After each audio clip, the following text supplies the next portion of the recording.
League in the World Series meeting a weekend series down in Texas presented by Chevrolet. It's time for baseball. Here's Matt Vasgersian.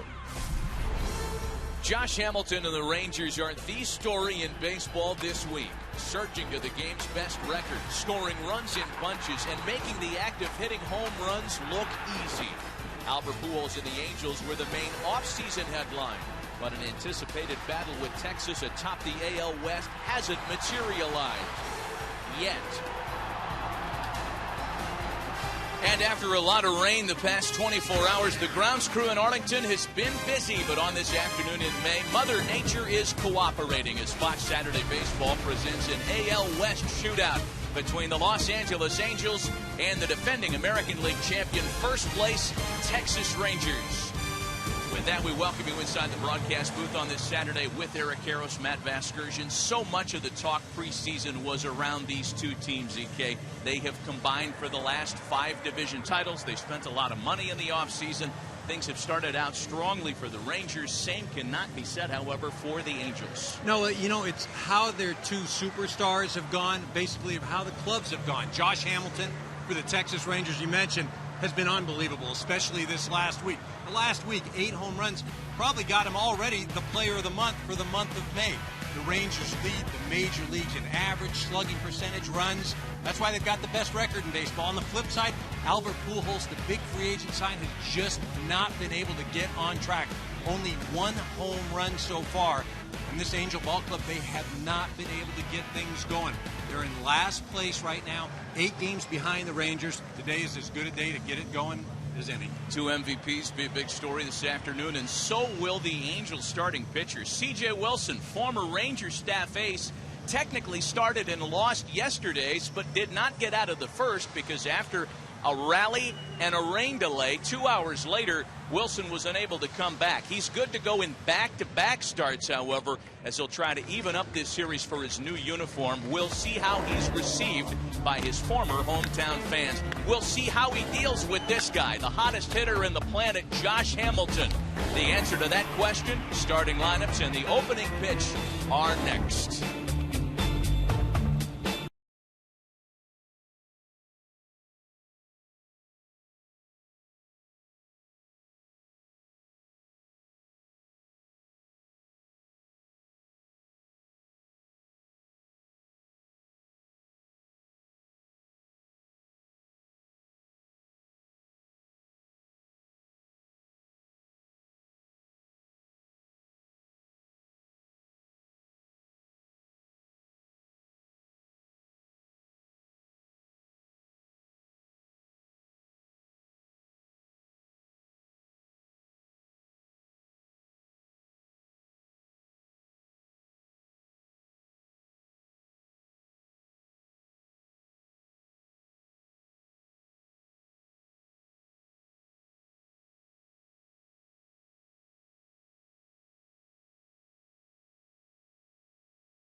An overcast afternoon, yet no less pleasant for baseball today. Possible showers in the forecast after a lot of rain yesterday.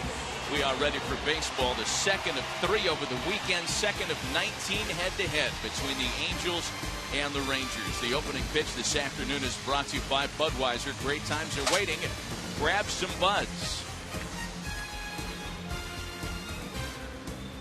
Well, we'll take a look at the visitors' starting lineup presented by Taco Bell. Sometimes you got to live Moss. Here's how the Angels align against Matt Harrison today. Mike Trout, the 20-year-old standout rookie left fielder, leads things off. Alberto Callaspo gets a start at third base. 9-time All-Star Albert Pujols starts play at $1.92. He'll try to get it going in the 3-hole this afternoon. Torrey Hunter, Mark Trumbo, and Howie Kendrick 4 through 6. Peter Borges gets a start in center field, switch hitting shortstop Eric Ibar, and the catcher today, John Hester, rounding it out against 26-year-old southpaw Matt Harrison. Yeah, Matty Harrison gets the ball today. Now, he threw well in his last outing, beating the Baltimore Orioles, but he'd gone through a stretch where he was elevating the ball. Guys were teeing off on him. His key, keep the ball down in the zone. Harrison coming off a start on Monday that was a winner. He was the beneficiary of a lot of offense, and Ron Washington's Rangers have done that for a number of their starters this year. It's the biggest swinging offensive attack in baseball. Well, Josh Hamilton and the Rangers wearing the throwback 1974 unis this afternoon as we check their defensive look, brought to you by Scott's. Hamilton, Gentry, and Cruz, Michael Young, Elvis Andrus, Kinsler, and Brandon Snyder at first. Mike Napoli will receive Matt Harrison. That'll just add to the intrigue of this matchup after an off-season worth of histrionics between Mike Napoli and C.J. Wilson. We'll talk about that as we get cooking today. Here's Mike Trout to start the ball game. Trout had a big series opener. It came in an Angels loss yesterday. 2 for 3, a home run, a stolen base, showing that power speed potential that has had scouts licking their chops over his abilities for the last number of months. So Matt Harrison ready to go, making his 7th appearance of the year. Both teams turning back the clock, and we are ready for baseball this afternoon. First pitch of the day is in for strike 1.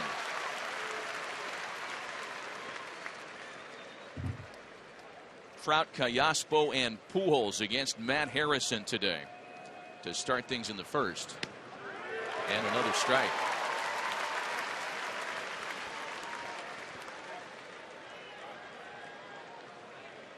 The Angels starting play looking up at the pack in the AL West in a very unlikely position. The Rangers, on the other hand, at 22-11, the possessors of the game's best record on this Saturday in May. Harrison, a quick worker, and his 1-2 catches Trout looking. Time to take a look at the Ford keys to the game. Well, C.J. Wilson gets another start. He's got to forget about yesterday. Come out, shut this offense down right away. And don't worry about Josh Hamilton. He's going to get his. Don't let the other guys in this Ranger lineup beat you. Harrison, he's got to sink the Angels. In his last outing, 11 ground ball outs. In his previous 2, a combined 7. Got to keep the ball down, keep his infield involved. Here's Alberto Callaspo now with 1 away. Callaspo was idled in the series opener yesterday. You talk about the sinker being an important pitch for Matt Harrison, Eric, and when you look through his numbers, they are a little confusing. Albert Pujols waiting next and hopes to catch one of those sinkers that doesn't sink. Here's the confusion on Harrison's numbers. He started the season in such great shape and statistically looked like he was headed for pitcher of the month honors. Last 3 have not gone so good. No, in his last start, again, he benefited from a lot of offense, but he did induce more ground balls. Ron Washington telling us before the game is for him to be effective, he's got to keep that movement down in the zone. Let him pound the ball. If he gets it up, he becomes, I don't want to say it, but a batting practice pitcher. You just tee off on those guys. There's Wash right there. You see Matty Harrison, a new father over the winter.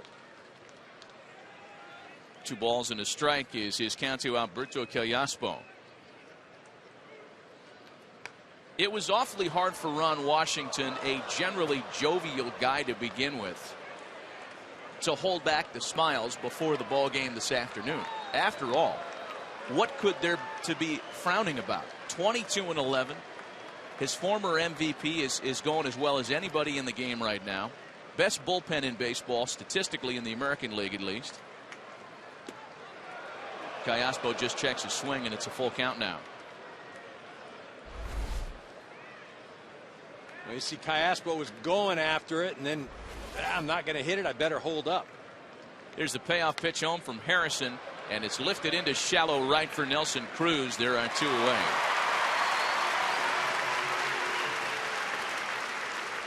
Another sold-out crowd this afternoon in Arlington. The weekend with the Angels is sold out, and today's crowd is the 8th consecutive sellout here. Many have come simply to boo Albert Pujols and C.J. Wilson. I can guarantee you they didn't think they'd get an opportunity to get C.J. Wilson twice. That's a good point. You had a ticket last night, you got him. Pujols under 200, 192 to start play. The 3-time MVP, 9-time All-Star, struggling like never before in his career. You see this pitch just down the heart of the plate. He's going well. He doesn't miss that pitch. Instead, it's a strike. On the corner to put him behind 1-2. And that's the other thing, too. Uncharacteristically this year, he has hit with 2 strikes a number of times. And that's different than a hitter being up there 2-1 or 3-1, where you can sit on a pitch and drive it. But when you're constantly 1-2, 0-2, or even 2-2, you become defensive. It's one of those Mike Laga foul balls that almost got out foul. Still 1-2. Laga was a left-handed hitter, though, if I'm not mistaken. He did hit one foul out of Fulton County Stadium. Here's the 2-2 to Pujols. That's in play at third base for Michael Young. And it's a 1-2-3 start to the afternoon for Matt Harrison.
It's time for C.J. Wilson to start a ball game. More on that in just a bit. This is the way the Rangers line up against him. Rangers starting lineup brought to you by Taco Bell. Sometimes you got to live Moss. There's a 3-run home run on deck at every turn. Kinsler, Anderson, Hamilton. Beltre DHing this afternoon with a dicey hamstring. Michael Young and Nelly Cruz 5 and 6. Mike Napoli, the erstwhile Angel.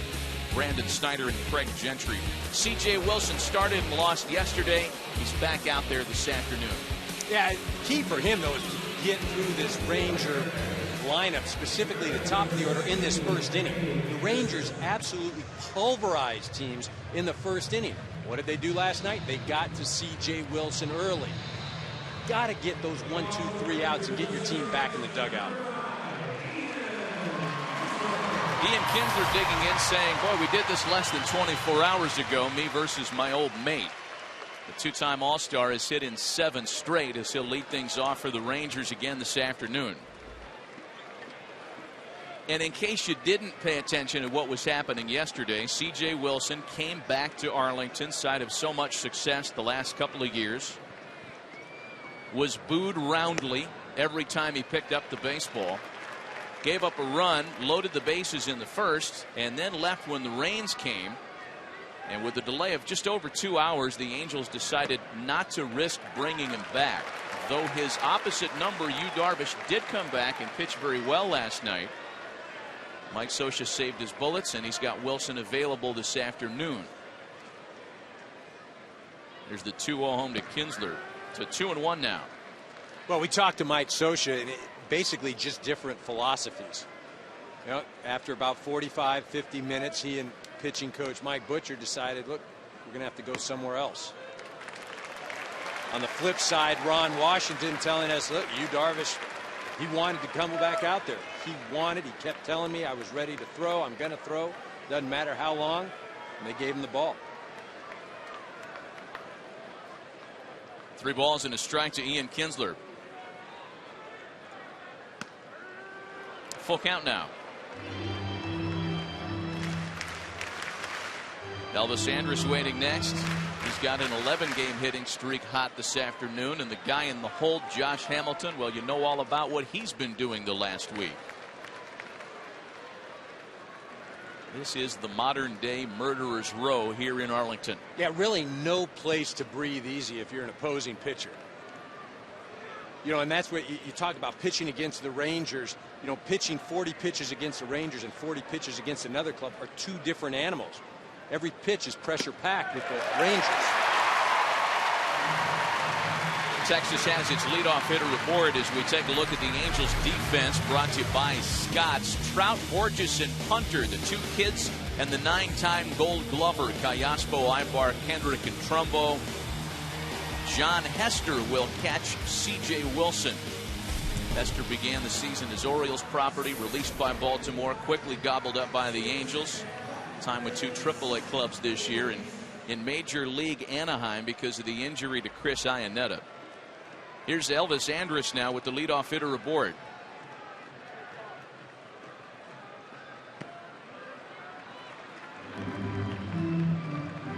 Andrus starting play at .318, and he has been hot of late. Has an impressive streak of consecutive games in which he has reached base alive tonight. He's gotten aboard in 29 straight, longest streak in the big leagues this year. Well, what really has Ron Washington, the Rangers, excited is that Andrus, he's accepted his role on the club. He's not up there trying to hit home runs. And you see Mike Butcher coming out to speak with C.J. Wilson. Boy, they are on C.J. for a second straight day.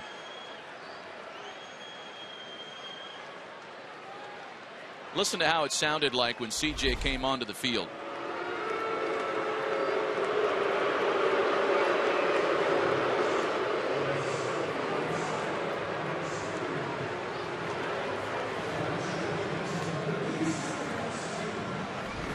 Hunter Wendelstedt went out and said,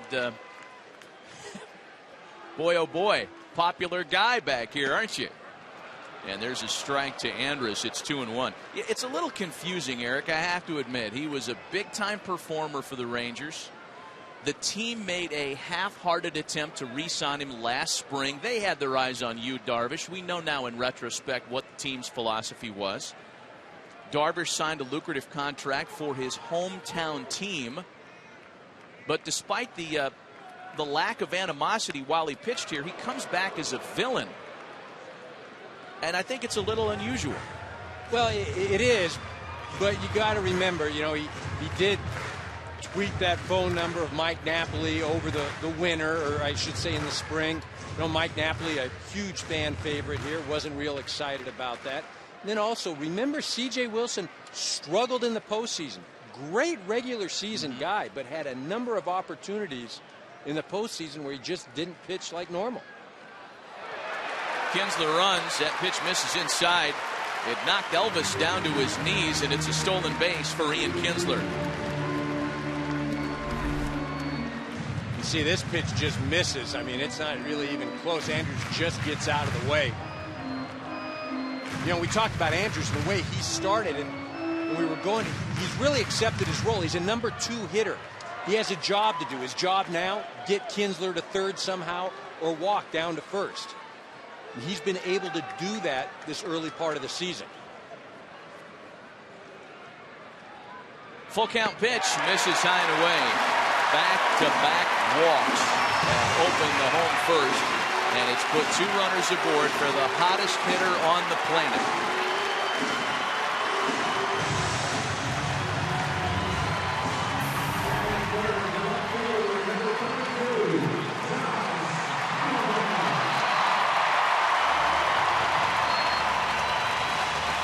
They greet him with a standing ovation, a sold-out crowd here in Arlington for his first plate appearance, and why not? 2 more home runs last night, adding to his world-leading total 17 here in the middle of May. C.J. Wilson looking for his first out. You likely need no refresher course on the week that Josh Hamilton has put together. Tuesday, 4 home runs, just the 16th player in Major League history to do so. 2 more yesterday. Well, and the scary thing is the week's not over. We still got 2 ball games today, tomorrow. You know, he's so tough to pitch to because of his ability to put the barrel of the bat on the ball.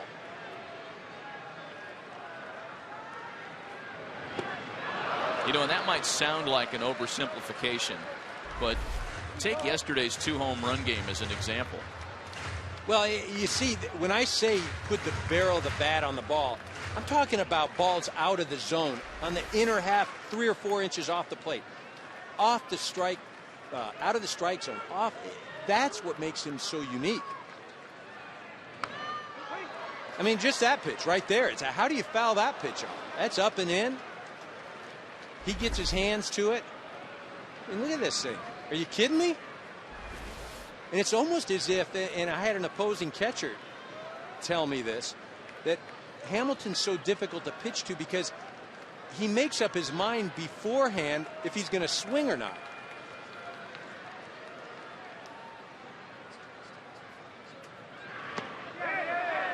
Checks the swing, and on the appeal, Bob Davidson rings him up.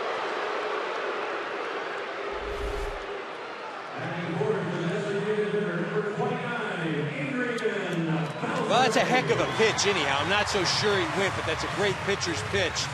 It looks like he offered right there, and there wasn't any argument from Josh.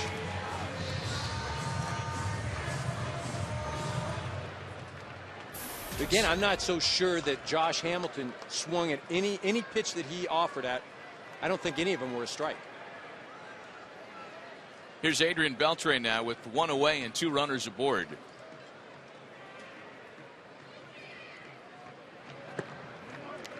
Beltre, the 2-time All-Star at 315. And trying to pick up Kinsler and Andrus aboard early here with 1 away. Adrian had a chance to sit for 5 games and rest a bulky left hamstring, something that's given him trouble the last couple of weeks. Ron Washington getting him back into the lineup slowly as DH the last couple of nights. Well, Wash telling us before the game, Beltre hit a ball up the middle last night that Howie Kendrick knocked down. And Wash said he was flying down to first and said, man, I guess your hamstring's all right. And Wash said that hits can make a man do some crazy things. That means stride it out even when you got a bum hammy. Saw some of the numbers a moment ago. The Rangers have been particularly good with runners in scoring position. Those numbers lead all of baseball.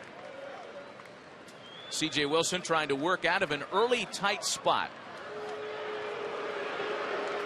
You know, regarding Beltre, Eric, as much as Josh Hamilton is the face and perhaps the heart of this offensive unit, the Rangers are 20-5 this year when Beltre is able to start. He's the protection policy, after all, for Hamilton. And as a result, every bit as important as the former MVP to the Rangers' offensive success. Well, he's the protection point. He's also an anchor at third base. Spends an awful lot of time talking to the young shortstop, Elvis Andrus. A big reason why he's developed into the player that he is right now. You see Michael Young, he's over at third today. But Beltre, a huge presence. Ball and 2 strikes. They count to Adrian Beltre.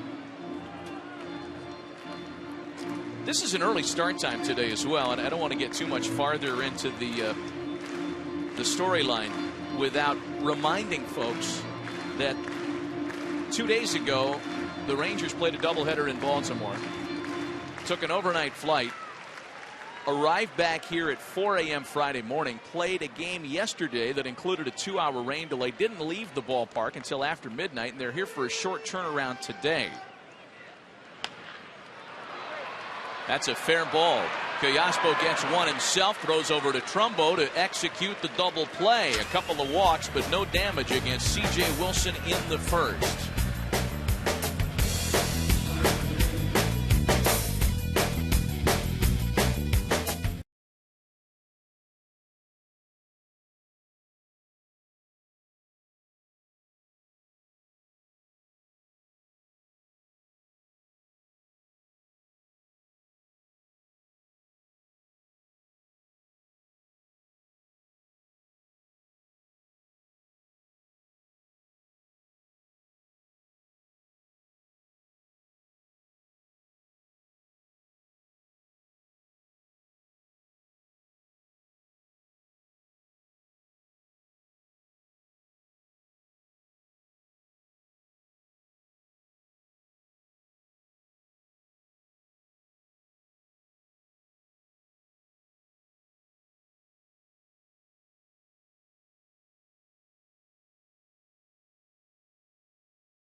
Play is sponsored by Taco Bell. Sometimes you gotta live Moz. And by Battleship. The battle for Earth begins at sea in theaters Friday.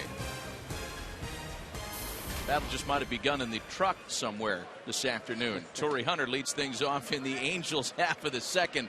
Back with Eric Karros and Ken Rosenthal. Matt Vasgersian in Arlington. It's Hunter, Trumbo, and Kendrick in the second. No score through an inning. Matt Harrison got through the Angels quickly.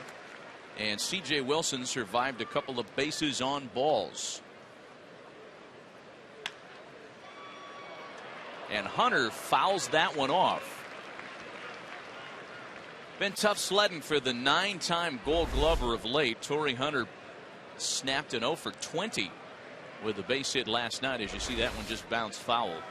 Yeah, didn't really start off the season all that well, and then got into a little stretch, hit some home runs, got going a little bit, and as you mentioned, cooled off as of late. And we focus so much on Albert Pujols. There's a lot of other guys on this ball club that have to start swinging. Second strikeout of the afternoon from Matt Harrison as he fans Torrey Hunter. See, this pitch just up and out of the zone. Even as a hitter, you get to that, probably going to pop that up. Good pitcher's pitch. One away from Mark Trumbo now. Terrific numbers for the second-year big power hitter Mark Trumbo, despite the fact that he has been cast as something of a utility man this year. Unusual casting given the fact that he's a big power hitter. That's usually a guy that stays anchored at one position. It has not been the case for Trumbo this year, at least. Well, a big power hitter and not one of those athletic guys that you move all around. Problem is, you've got to get him at bats. With the signing of Albert Pujols, first base is not an option. When you look at the positions he's played so far this year. And as unsettling as you'd think that would be for a young player, according to Mike Scioscia, Mark Trumbo just doesn't care. As long as he's able to get 4 plate appearances a night, doesn't matter where he's playing with a glove. Yeah, that's according to Mike Scioscia. If you ask Mark Trumbo, I'll promise you, in all honesty, he would say I care. He's not going to publicly say it, but I'll tell you what, he'd love to just be playing first base and not having to worry about third and the outfield. He's trying to make his mark in the big leagues. Very important to the Angels lineup, as those numbers indicate. Next offering to him, couldn't hold up.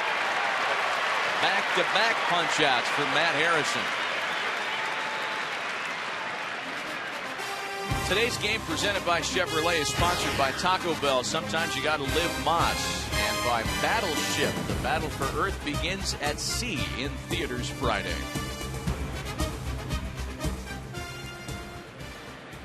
Five in a row set down by Matt Harrison to start the afternoon. Here's Howie Kendrick now.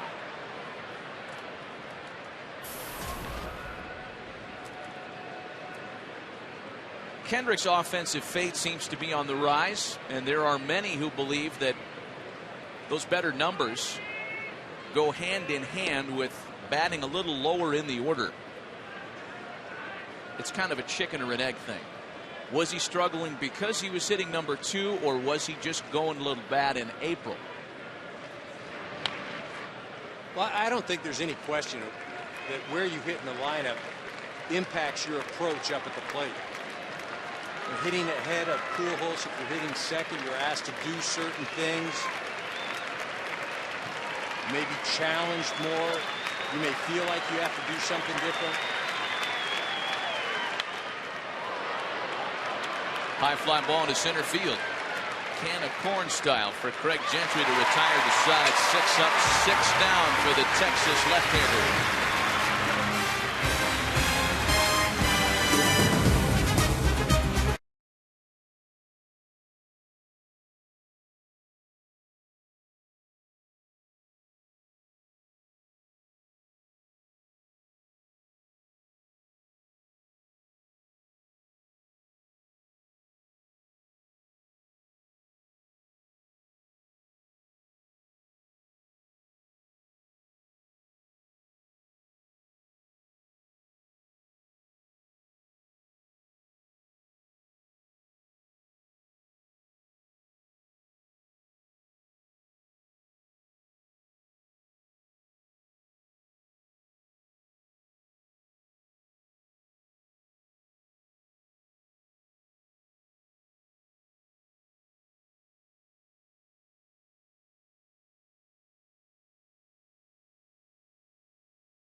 Chevrolet is sponsored by Bud Light Lime. Summer is calling. On a pre-summer-like day here in Arlington, a little cooler than we expected this time of year. Michael Young will lead off the home half of the second. Scoreless so far with Ken Rosenthal and Eric Karros, Matt Vasgersian, Young, Cruz, and Napoli against former mate C.J. Wilson.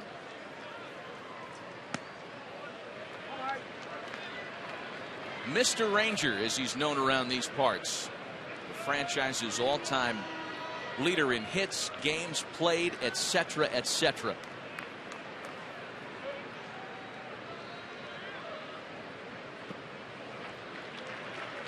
And he gets in front of his former teammate. 2 balls and no strikes to count to Michael Young. And to check in with Greg Amsinger back at the MLB Network studios in a bit to update you on the Mets and the Marlins.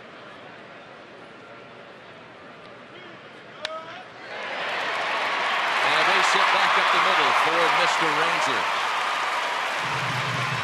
How about that aforementioned game break? Let's check in with Greg. Well, Matty, I got to tell you, David Wright is on fire in Miami facing Ricky in Alaska, who's already walked 3 in this game. Sends this to left field. It's going to drive in a run. Mets are on the board. David Wright's hitting .393. If you call yourself a sports fan, you got to get DirecTV. Call 1-800-DirecTV. Matt, Eric, back to you guys in Arlington. Greg, thanks. The Mets a surprising 18-14 at the start of play. They have played well the first month plus of the season. Well, makes Bill Webb down in the truck smile just a little bit more. Can anything do that, though?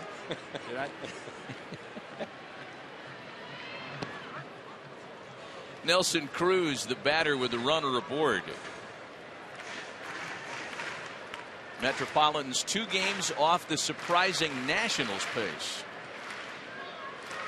And as much as the Nationals have been the class of the division so far, I think the Mets may qualify as an even bigger surprise for some.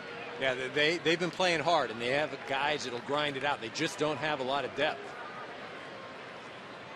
Terry Collins doing a nice job over there. Former Angel skipper, spent some time in Japan. A kinder, gentler Terry Collins as compared to the one that was around in Anaheim some decade ago. Mike Napoli waiting on deck. Speaking of former Angels, I know Angel fans need no reminder as to what kind of things Napoli has done to the old uniform since leaving Southern California.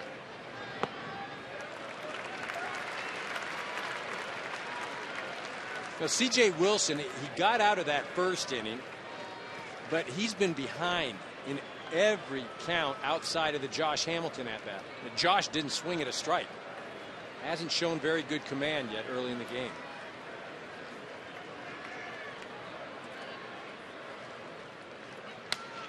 On the ground is second. Kendrick to Asturias, back to Trumbo. The second double play this afternoon turned on behalf of C.J. Wilson.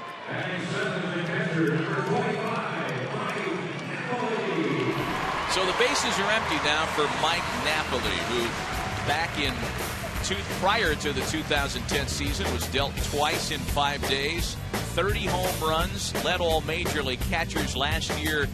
Since the All-Star break has been a house of fire, batting almost 400. 7 home runs for Mike to start 2012 as he'll bat here with the bases empty and 2 gone.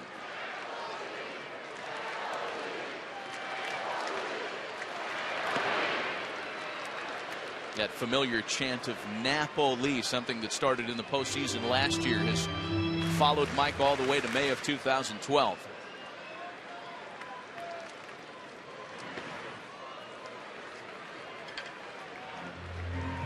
Well, here we go again, down behind in the count. 2-0 is C.J. Wilson. See Brandon Snyder on deck, young first baseman.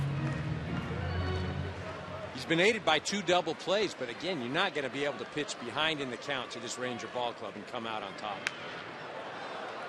2 balls and a strike to Mike Napoli, who last year hit 6 home runs against the old employer, including 2 games to end the season that really punctuated how sweet it was for Mike to come back and beat his old team. back-to-back multiple home run games in the final 2 games of the season. 3 balls and a strike to him.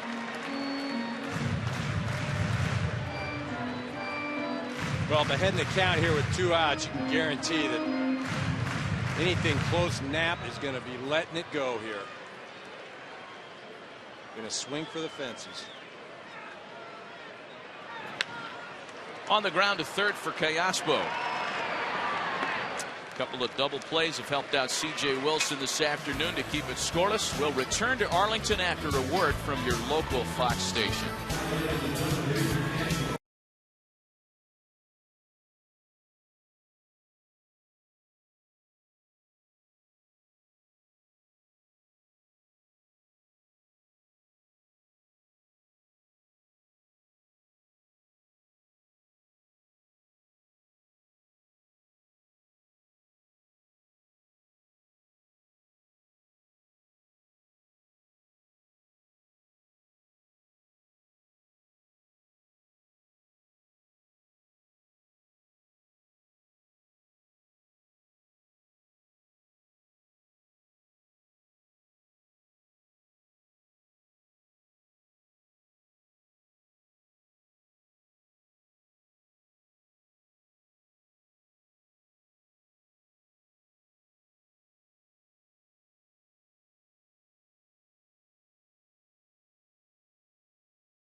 On Fox, presented by Chevrolet. Bottom third of the order for Los Angeles. Peter Borges, Eric Ibar, and John Hester against Matt Harrison, who has had very little trouble early on today. 6 up, 6 down against the Texas Southpaw.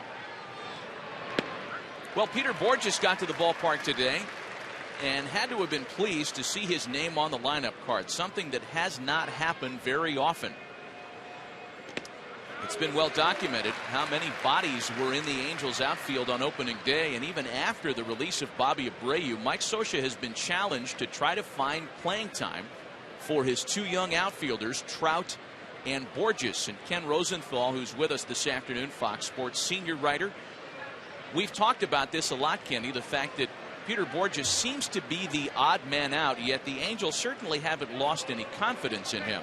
Well, Matt, you said it. This is only his 3rd start in the last 13 games. Seems like an obvious candidate to be traded, but the Angels view him as a long-term asset, a possible replacement for Torrey Hunter, who's a free agent at the end of the season. So if you're thinking of him as a regular, you're not going to trade him for something as volatile as a relief pitcher. So right now, Borges is at a little bit of a crossroads, but he's getting his chance today. And late on a fastball to make for the 4th strikeout this afternoon by Matt Harrison. Kenny, thanks. And Eric, let me ask you, you're a young guy and you need to play. I mean, would you rather sit here on the big league bench, or would you rather be someplace else trying to make new fans? No, I've got to go somewhere else and make new fans. It's tough enough to play at this level, let alone play sporadically, and especially as a young guy who is used to playing every day, whether it's in the minor leagues or last year with Borges' case. It's just tough to do. Game here, game there.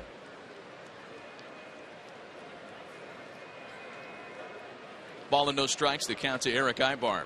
And you know, you talk about the difficulty of playing. We just saw that shot of Board just walking down the end of the dugout, rubbing his face.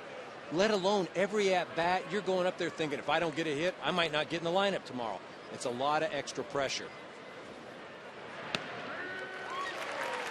Breaking ball's in for a strike. 2-1 to Eric Ibar. Well, there are some veteran contracts that require getting a little bit of value. And speaking of the corner guys, Torrey Hunter, Vernon Wells, both making a lot of money, Wells in particular. And Mike Scioscia has had some very difficult decisions to make on a daily basis in terms of filling out a lineup card, and that's in part why the Angels have used more different lineups than any other team outside the Tampa Bay Rays. And you kind of have to throw Tampa Bay out because the mad scientist down there in St. Pete, former Angels bench coach Joe Madden, he's going to mix it up regardless of what kind of roster makeup he has. Well, and you talk to Mike Scioscia, he'd like to have a set lineup, but the players, the way they have played, determine that. Still a full count, 3-2 to Eric Ibar. He'd like for these guys to go out and win jobs, to be steady, to go out and produce, but he's looking for the right formula right now and hadn't been able to find it yet.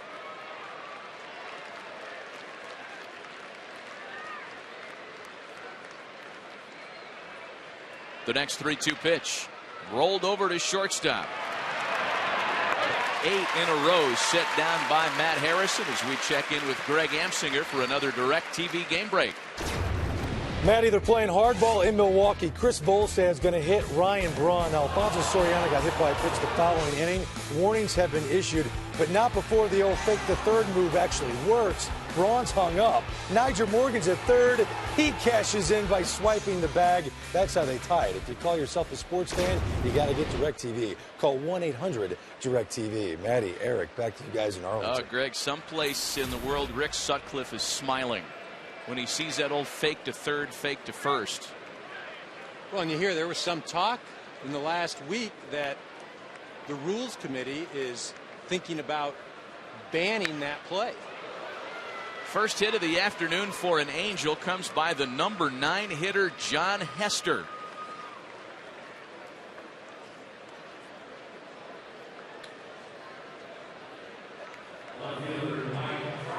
Hester, the backup catcher now that Chris Iannetta be lost for a while, came over from the Baltimore Orioles. He was released. The Angels picked him up. But he's going to have to spell Bobby Wilson every once in a while now. Yeah, the Angels' catching depth has been challenged as Mike Trout settles back in with 2 away and a man aboard. You mentioned Iannetta's injury. He was hit by a pitch on the night that he caught Jared Weaver's no-hitter, and then played with the injured wrist for 3 games before things eventually got worse. He went in for a further exam, and it revealed a small bone break in his right wrist. The cure for that, just remove the bone. Just get it out of there. It's broken, just take it out. But it spells 6 to 8 weeks for Iannetta. And the guy that was most likely to come up from AAA Salt Lake, Hank Conger, is also on the DL. Fastball just misses the corner. 2 balls and no strikes now to Mike Trout.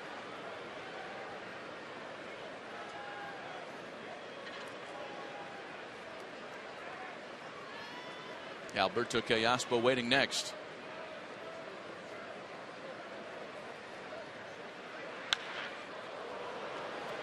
High fly ball out to right. Nelson Cruz has it, and the Angels are gone in the third. A fine afternoon to enjoy our national pastime in Arlington. No score.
Ex-Oriole Brandon Snyder opens the home third. The 8-9 and top of the order hitters here against C.J. Wilson, Snyder, Gentry, and Kinsler for the Rangers.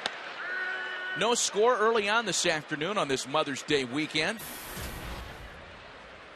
C.J. Wilson has been the beneficiary of a couple of double play ground balls that helped mitigate some potential problems for him. Quickly on top of Brandon Snyder, 0-2. Well, you could say this much about C.J. Wilson getting a chance to start in back-to-back games of the series. Any of the yips that might have been around yesterday might not be gone, but they might not be as burdensome as they were 24 hours ago. No, and I also think the way that he got out of that first inning probably calmed him down considerably. Walked the first two hitters, Josh Hamilton up at the plate, probably thinking, oh, geez, I might be working on 2 losses in 2 days here. But he gets out of it. He continues to throw effectively. The 2-2 to Snyder. And he struck him out. Well, here's a look as to how his day began. You're a popular guy around here. He was booed to start the game, and after a couple of double play balls working scorelessly, I think fans here are still a little bit frustrated with their former staff ace. First time he's retired the leadoff hitter today as he strikes out Brandon Snyder. Now it's Craig Gentry. Gentry tied a career high yesterday with 3 hits, and he takes a breaking ball for strike 1.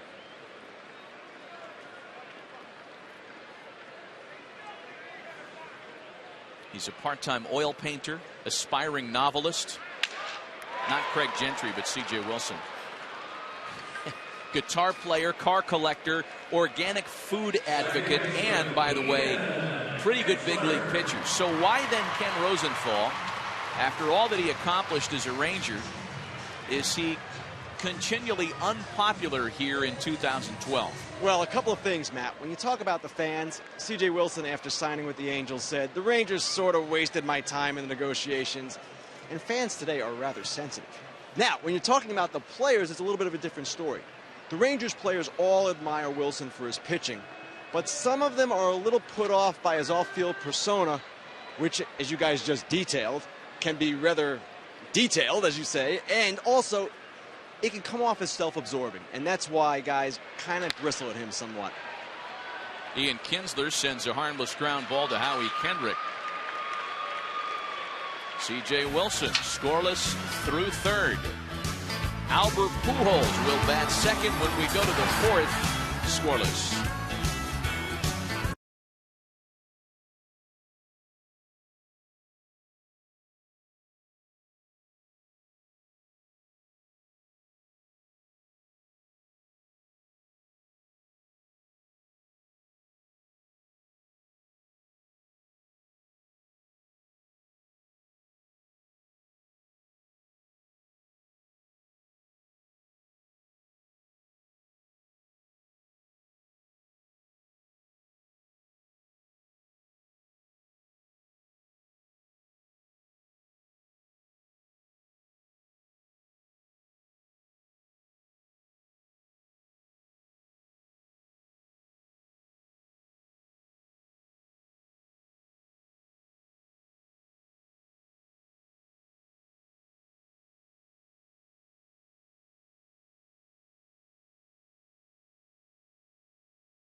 Chevrolet is sponsored by the makers of One A Day Men's, the official multivitamin of Major League Baseball.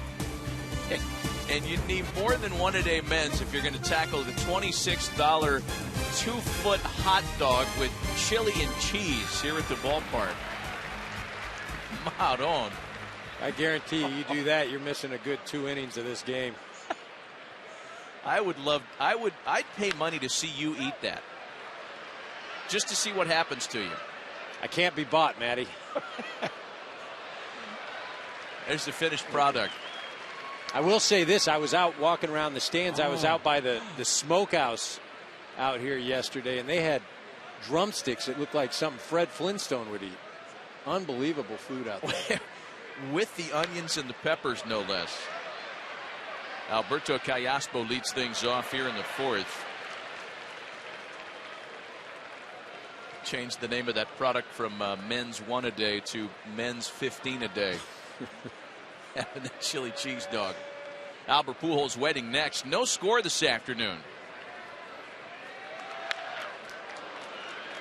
Toward the gap in right center, a gap that's quickly closed by speedy Craig Gentry.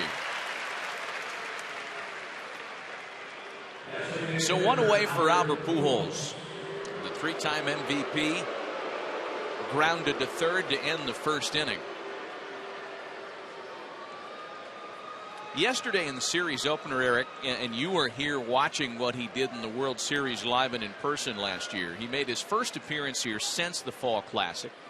And, of course, we all remember the 3 home runs he hit in Game 3 here. The underreported story regarding Pujols in the World Series is that outside that night, he went 1 for 16 against Ranger pitching. And he's 0 for 6 in this series.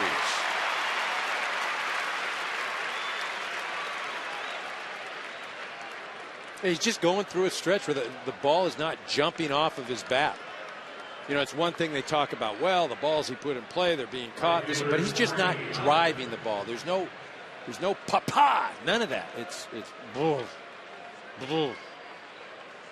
and it'll come. Here's Torrey Hunter now with 2 away. You know, the game plan, it has always been regarding Albert Pujols, don't let Albert beat you. Be careful with him. And that was something that the Rangers did successfully after the 3 home run game in Game 3 in the World Series. He didn't have too much to hit. No, what Wash said, you know, I'm not going to let him be the guy. But he still, if you do remember, he had some big hits later on, and in that rally in Game 6, he had a big double. But right now, he just, from a confidence standpoint, I mean, he'll tell you he knows it's going to come. But that's what he's relying on. He's relying on past history and knowing that it's going to come. Bottom line, though, is I don't care who you are, you need results to validate that. First walk of the ball game by Matt Harrison, just the 2nd Angel base runner, and here's Mark Trumbo now for his 2nd time.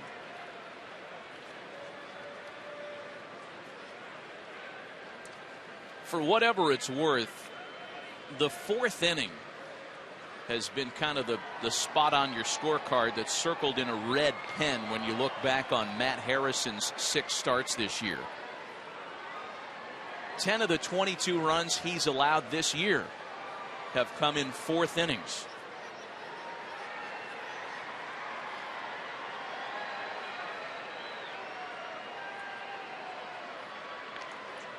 Torrey was leaning and he draws a throw. Well, you know, you talk about his struggles in the 4th inning. The only thing I could say to that, though, is he's working with 2 outs right now. You know, which is a bit different, and he hasn't been erratic at all. He's been pretty dominant with his pitches, hasn't fallen behind guys, strikeouts.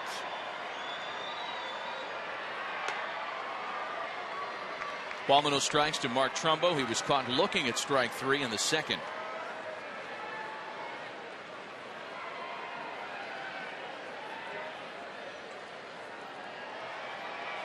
Torrey Hunter doesn't run as he may have back in his Minnesota days. 1 stolen base this year.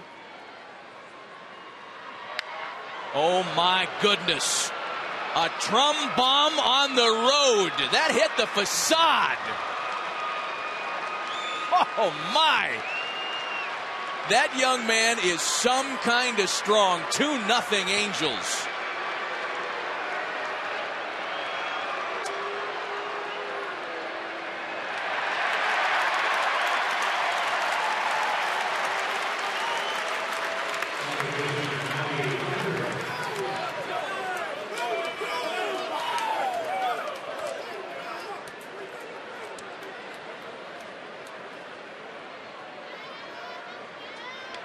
Here's Howie Kendrick now. You see, this pitch just doesn't sink at all. You see Trumbo runs right into it. You mentioned it's off the cement part. I think it's above the windows.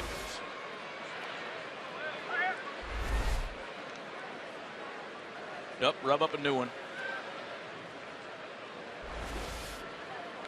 I think Matt knew that was gone as soon as it left his hand. Well, good call in the 4th inning, Matty. Oh, yeah. We're still going. Yeah. Oh, yeah. Here, let me remind you of that. Coleman Karnak. That's 5 straight games in which Matt Harrison has allowed a home run. What an impressive blast from Mark Trumbo. Bounced up the middle. Elvis Andrus has a play on it. Not before Mark Trumbo can strike. We'll go to the bottom of the 4th with the Angels on top. And Josh Hamilton ready to swing the bat in the 4th.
Foolproof stat. Josh Hamilton, 17 home runs, 40 runs batted in, batting .407. He leads Major League Baseball in a handful of offensive categories. And as good measure, his 17 home runs by himself, 4 more than the entire San Diego Padres roster on May 12th. Here's Elvis Andrus. Hamilton will bat second against C.J. Wilson in the 4th. Angels on top 2-0. Our Just for Men auto stop foolproof stat.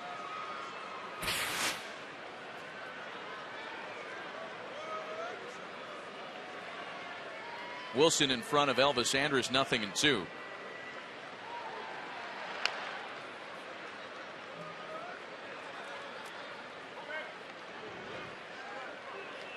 Elvis drew base on balls in the 1st. And that extended an impressive streak. He has now reached base safely in 30 consecutive games. The longest such stretch in the big leagues this year.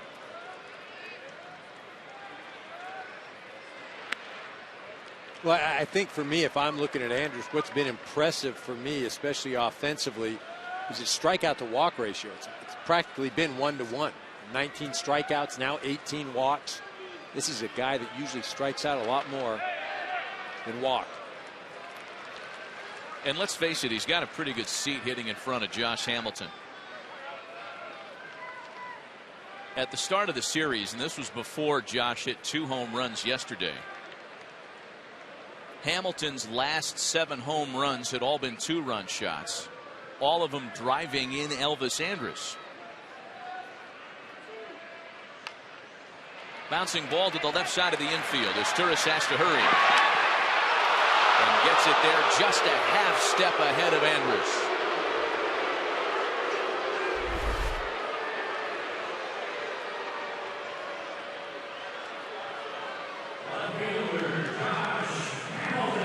I think if you look at where Andrus steps on the bag, it's the middle to the back part. If you're hitting that front part of the bag, you may get that call right there. You know, you're always taught to either hit the first part of the bag. Look at where his heel hits the middle part of the bag. You hit the toe to the front part of the bag, you're safe. Well, here is Josh Hamilton now with the bases empty after that close play at first. Hamilton struck out in the first inning tonight.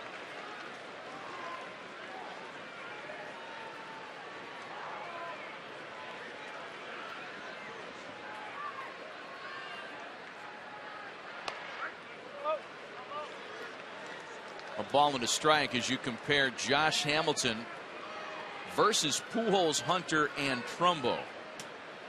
And that includes Trumbo's home run a little while ago today. My goodness. I mean, more ridiculous than that is what we just mentioned, the fact that Hamilton has out-homered the San Diego Padres this year. And just before you go thinking that there's no way a player can out-homer an entire team through the course of a season, know that it has been done. It was a long time ago, granted, but it has been done. Back in 1946, Hank Greenberg, the Tigers slugger, led the American League with 44 home runs. He and Ted Williams, who finished second that year in the home run race, both out-homered the entire Chicago White Sox roster. Back in the days of the Go-Go Sox.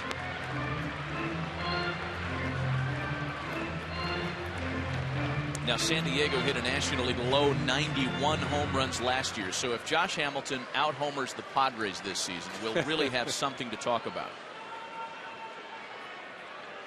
The 3-2 from Wilson got him swinging for a second time today.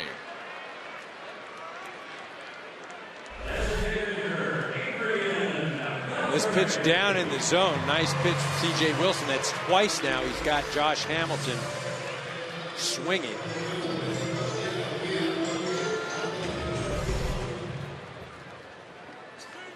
See that, stays back, tries to just throw the bat head to the ball. It's not always pretty, but again, his ability to square up balls, hit them no matter where they're pitched. You know, that's usually reserved for those smaller contact guys, but this is a guy that's got arguably the most power in all the big leagues. Two-way for Adrian Beltre now. You know, the Wilson-Hamilton matchup is interesting because if it's anybody else on the mound, an Angel or otherwise, given how hot Hamilton is, I don't know if he would see a lot of strikes. Let's face it, Wilson's pitching to him today. And there is that ego component that comes into play with Wilson being back in Arlington. Beltre rolls a ground ball out to second for Kendrick. And that's 8 in a row retired by C.J. Wilson, who played 4 complete this afternoon. It's 2-0 Angels.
Baseball wishes mothers everywhere a very happy Mother's Day. Visit MLBcommunity.org to learn more about Major League Baseball's Going to Bat Against Breast Cancer program. And back with Ken Rosenthal and Eric Karros, Matt Vasgersian in Arlington. The Angels on top 2-0 in the middle of the afternoon. Peter Borges leads off the fifth. Bottom third of the order against Matt Harrison.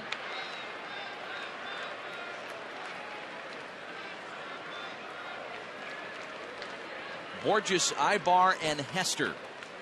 And the only damage on the scoreboard on either side, the big 2-run home run by Mark Trumbo in the top of the fourth.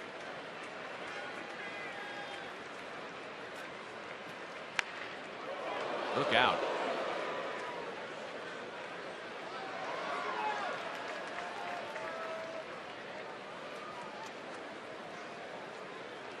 We talked about Peter Borges earlier in the telecast and about how cracking the starting lineup has been a challenge for him the last couple of weeks.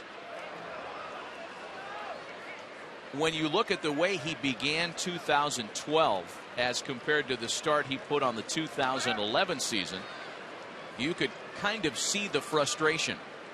It looked like the Angels had a center fielder of the future last year. Statistically, even before the emergence of Mike Trout, he did not start out 2012 in the same direction.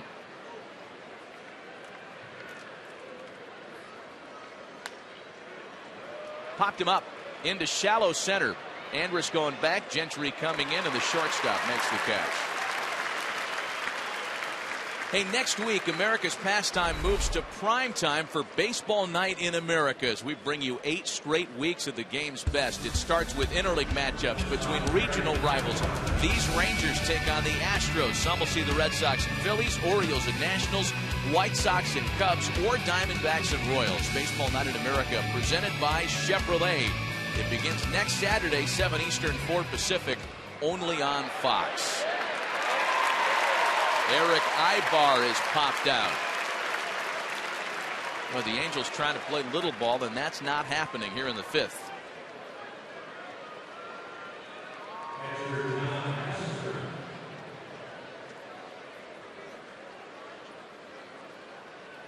So now John Hester with 2 gone. And we talk so often, Eric, about how Mike Scioscia likes to run a game. Aggressive on the base paths. Get your leadoff hitters aboard. And those desires have gone unfulfilled because, let's face it, 1 through 9, the Angels just aren't executing as a lineup this year. Well, you can want to do a lot of things, but you have to have the opportunities, or the opportunities have to present themselves. You know, Scioscia always likes to force the issue. He likes the first guys going first to third, the hit and run, the run and hit. Into right field for Nelson Cruz. A very quick 1-2-3 fifth for Matt Harrison. We have reached the middle of the afternoon. 2-0 Angels.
presented by Chevrolet, proud to support youth baseball in cities and towns across the country.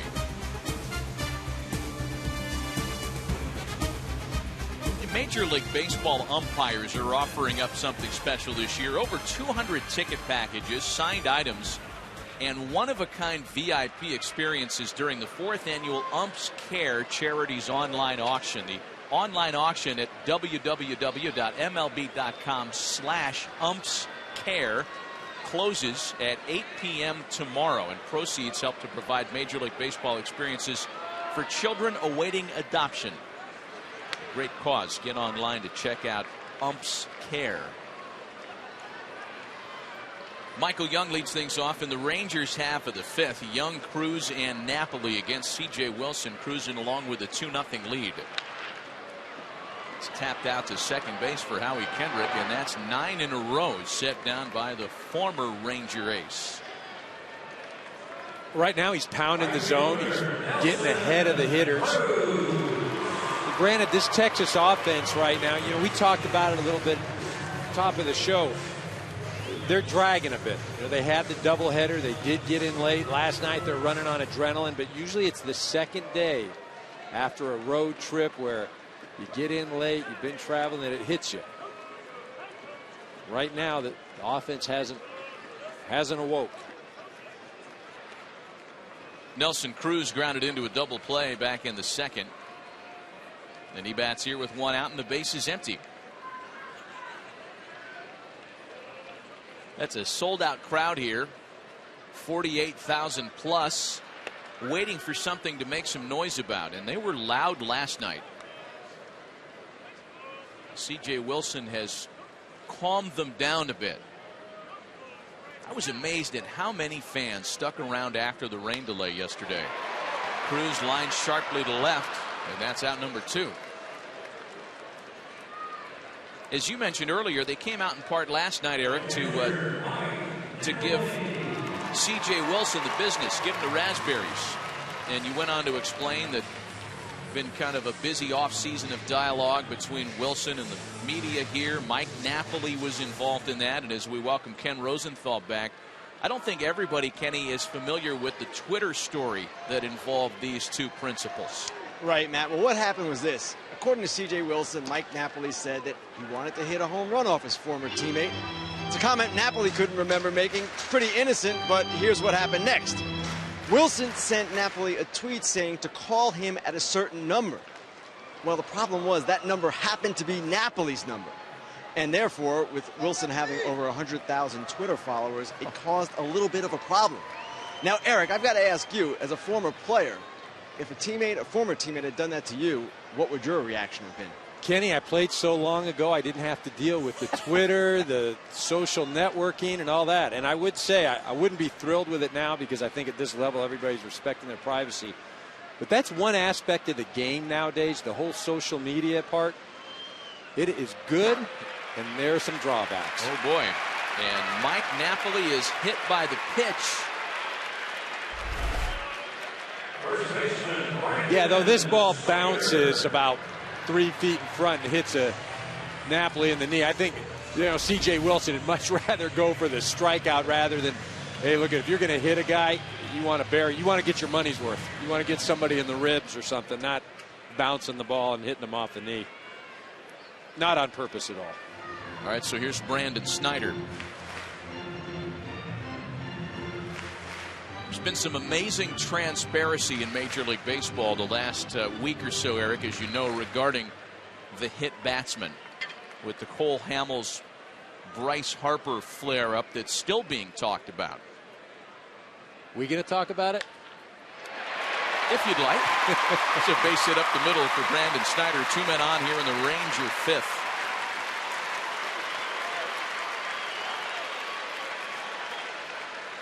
An opportunity for the number 9 hitter, Craig Gentry. I'm guessing you want to blow right past that?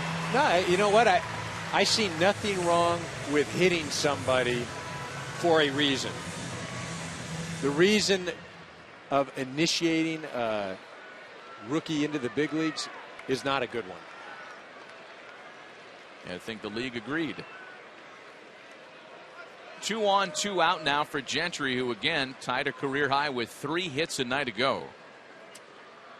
This is as big a rally as the Rangers have sustained this afternoon, folks, and you're talking about the game's most complete offensive attack. Napoli at second, Snyder at first with 2 away. Texas is yet to put a runner as far as third base this afternoon.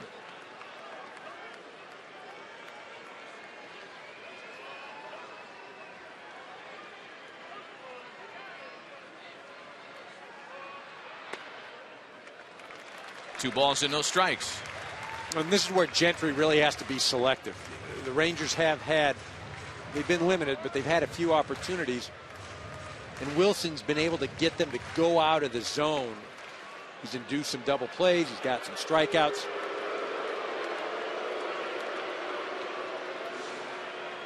Now this is where, though, as a hitter, you're looking for a 1 pitch in 1 spot. You don't swing just because it's a strike. It's got to be right there. Mike Butcher out to have a word with his starter once again. Second appearance he has made.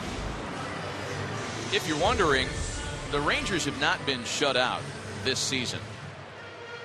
And last year it didn't happen very often. Just one glance at the lineup and you could probably guess that for yourself.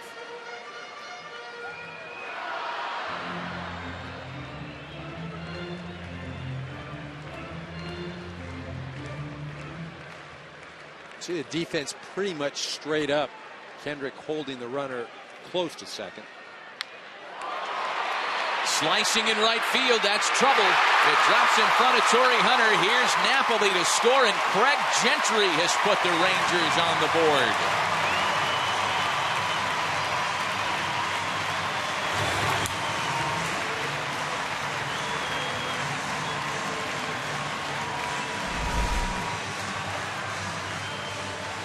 Not hit very hard, but well placed. Ball down the line. Torrey Hunter does a nice job of getting in and firing it into second base. You see Napoli easily scores. Now remember, C.J. Wilson had 2 outs and had Mike Napoli 0-2 and bounces a pitch that hits Napoli. Snyder gets a single. Gentry gets a single. And now a guy with some pop, Ian Kinsler, with runners at the corners and a run in. Kinsler walked and stole a base in the first.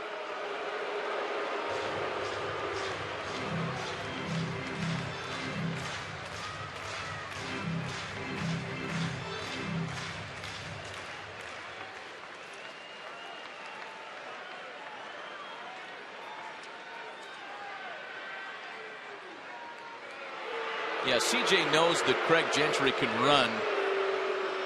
Gentry had a consecutive stolen bases string last year that didn't end until after the All-Star break.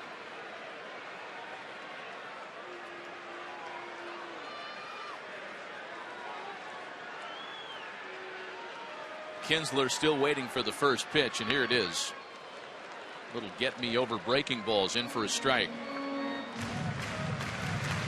Rangers have been terrific in spots like this. We talked about how good they are as a unit with runners in scoring position. They're still good with 2 out and runners in scoring position, a .290 team average in that circumstance, and that leads the junior circuit. Wilson's going to lull him to sleep over there at first base.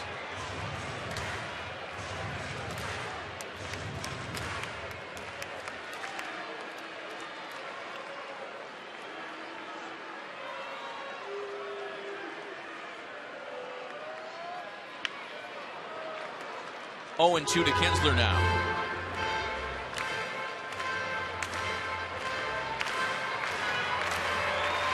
The series finale between these two teams is tomorrow afternoon, and what a good pitching matchup scheduled. Neftali Feliz and Jared Weaver. You'll be able to watch that one on your regional Fox affiliates, Fox Sports.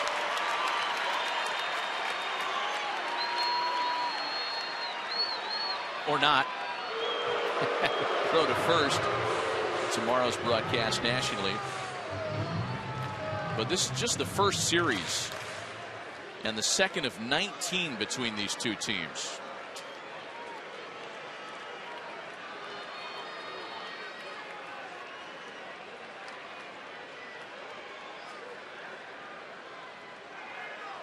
Oh boy. CJ's going over there a lot.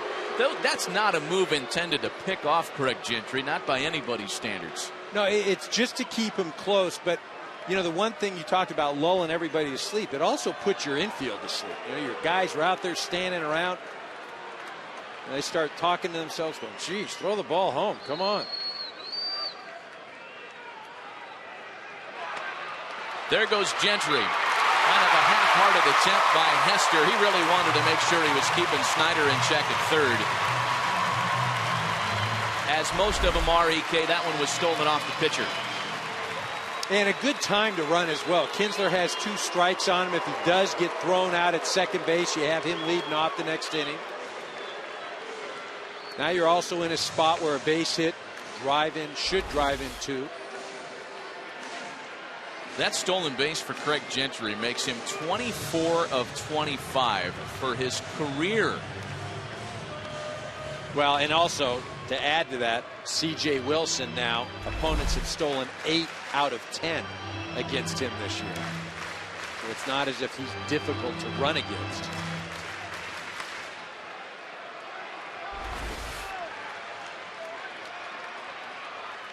The 2-1 to Kinsler, waved at and missed.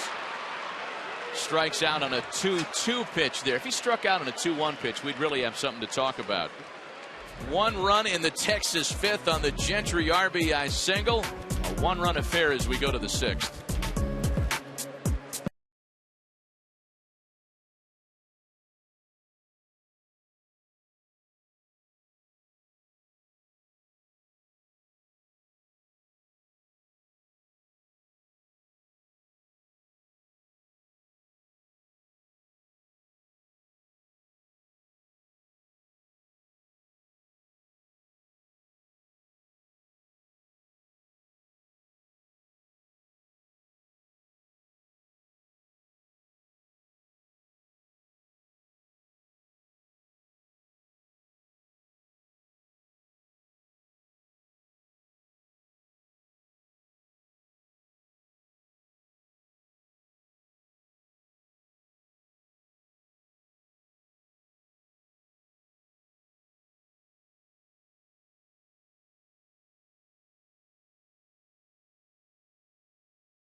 By Prudential. Prudential, bring your challenges. And by Pepsi Max, 0 calories, maximum Pepsi taste.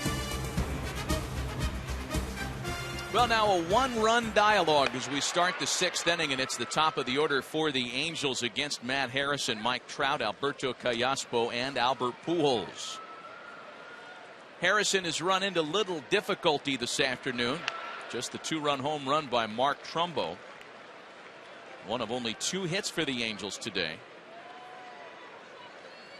Mike Trout hitless, and a ball and a strike leading off the 6th.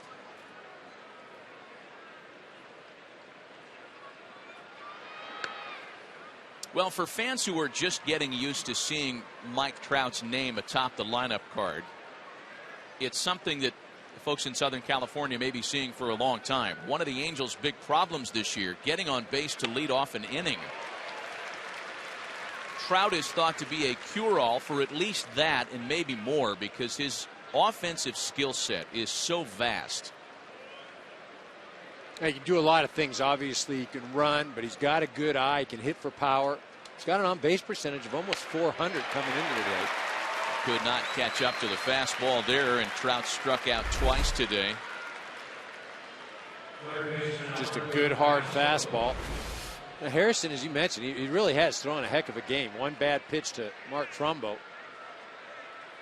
The problem, he was preceded by a walk to Torrey Hunter.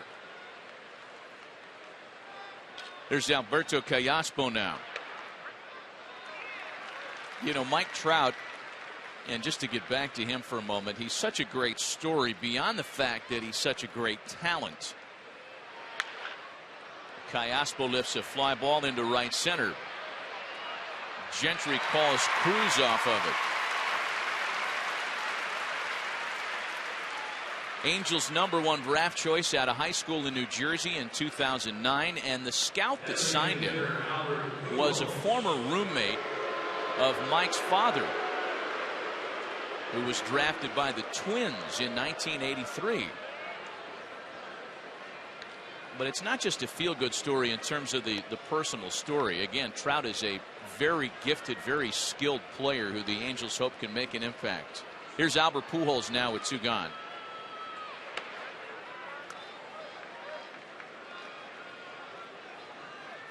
Young man just feeling his way, still batting around 300 here in his first official go-around despite his cup of coffee last year. 1-1 to Albert Pujols. See, and those are the types of pitches right there. That's not something he's going to offer at. Instead of hitting 2-0 right now, Albert's 1-1. And that's just the way the season's gone for him up to this point. There's a base hit into left field. A clean single for Pujols with 2 out in the 6th. Well, prior to that at bat, this was his afternoon. Jammed on a ground ball and then lined out to center.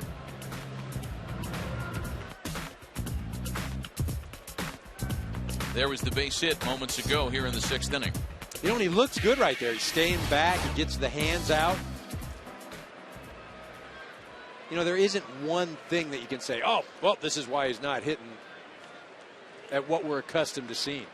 It's a number of variables. It's baseball, as he likes to say. And the bottom line, he's confident he will get out of it. Torrey Hunter, the batter now with Pujols aboard. Everybody has tried to break him down and hyper-analyze, quote-unquote, what's wrong with King Albert.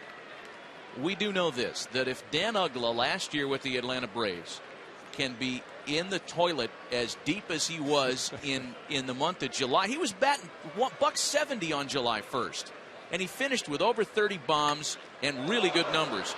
Hunter sends that one off Harrison. It's cleaned up by Andrus, who flips it to Kinsler. Nothing in the Angels' 6th. Maybe that at-bat was the one that'll get King Albert going, but this guy needs no getting going because he's the hottest hitter on the planet. Hamilton bats second next.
We'll start in Miami.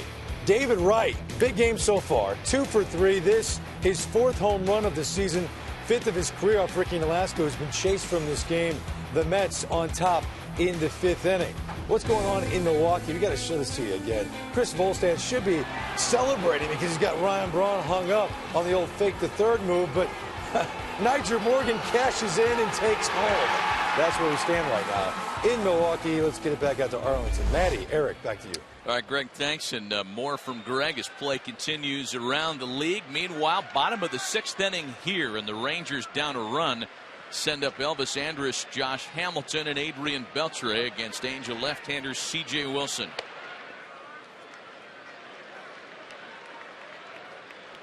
The Rangers finally cracked through against their ex-mate in the 5th on a 2-out RBI single from the number 9 batter, Craig Gentry.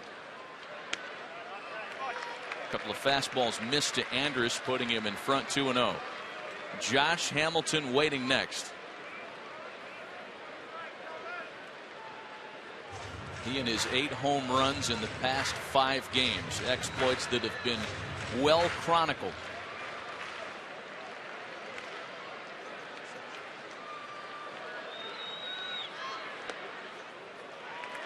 To 3-0 now.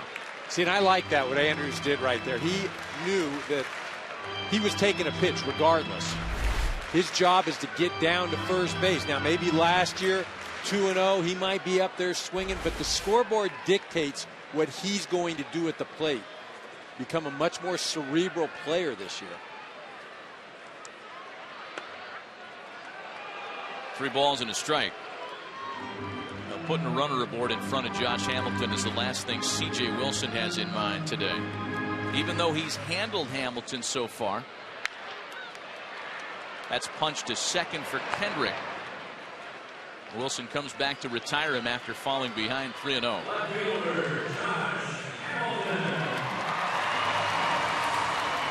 Well, Josh Hamilton becomes the 16th player to strike for a 16 home run game when he went deep 4 times in Baltimore on the 8th.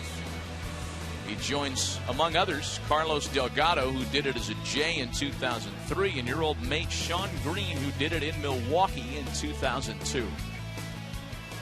Yeah, Greeny had a 6 for 6 day, 19 total bases.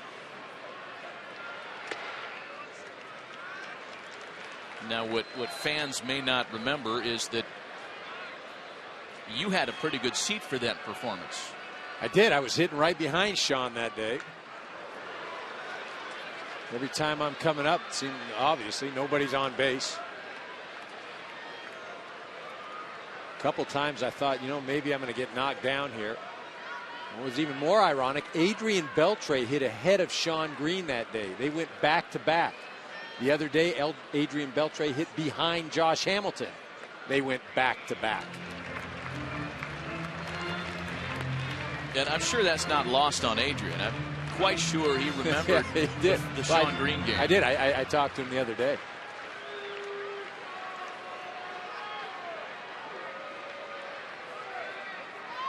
Hamilton behind 2-1 here. And then 2 home runs yesterday from Hamilton. It got everybody talking about a 4 home run game and a 3 home run game from the same guy in the same week. Among the 15 previous players to strike for 4 home runs in a game, Willie Mays had a 3 home run game in that same season.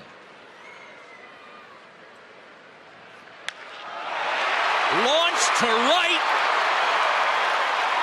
and gone. Oh, my goodness.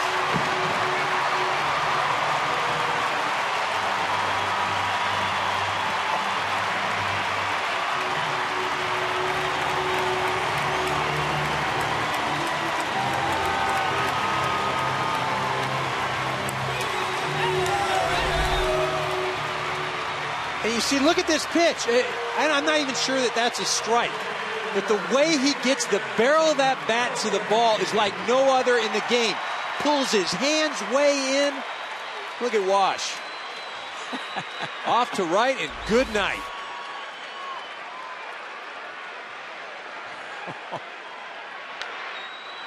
Adrian Beltre with the ball into the hole that Izturis will have no play on.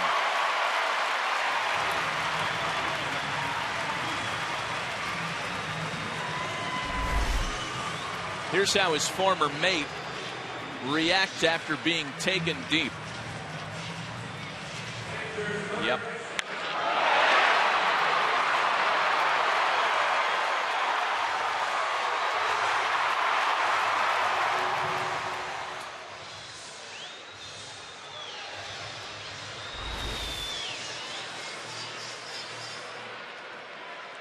A run in, 1 out, 1 on now for Michael Young. I don't know that there are enough superlatives. I don't know that there are enough descriptives to convey how hot Josh Hamilton is right now. 9 home runs in not even 5 games. And as Mike Scioscia told us before the game today, the ball must look like a watermelon to him. Well, not only does it look that big, but it's coming in real slow. You know, when guys are doing well at any level, the thing that they talk about is how slow things are happening. See David Carpenter getting loose. And that's the thing. When things aren't going well, it's zoom, zoom, fast, boom. And when it's going well, it's here comes the pitch. I'm going to whack.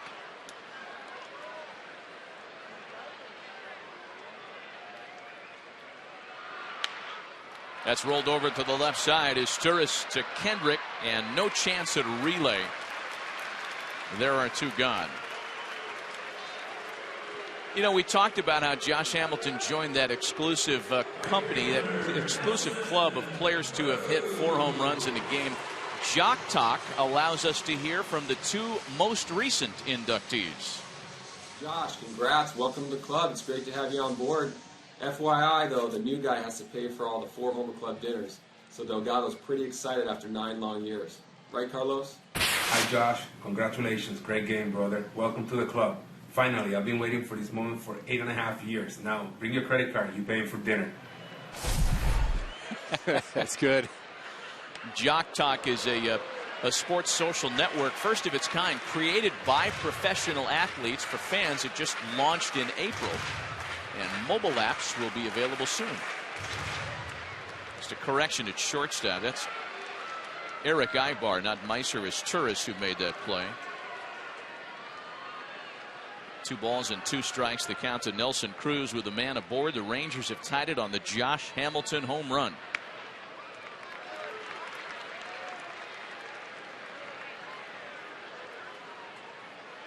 You've been around this game your whole life, and I know that you've seen guys get hot. But you know what? I'll say this.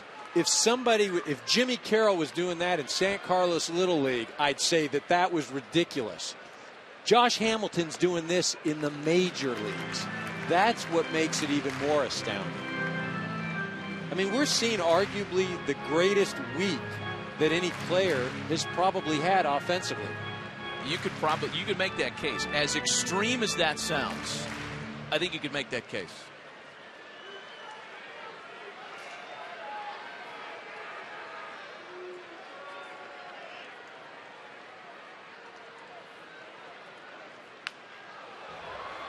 Two balls and 2 strikes to Nelson Cruz.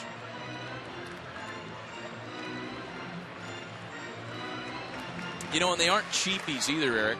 I mean, he hits these dramatic Matty, Roy Hobb type home runs. There is no such thing as a cheap home run if you're doing it in the big leagues. Well, you know what I'm talking about. I'm going to tell you. I mean, you know what I'm saying, though. They aren't fence scrapers. No, I don't think anything he does. I mean, Josh Hamilton's a man. That's, you know, you stand next to him. That's 6'4", 6'5", 230, 235.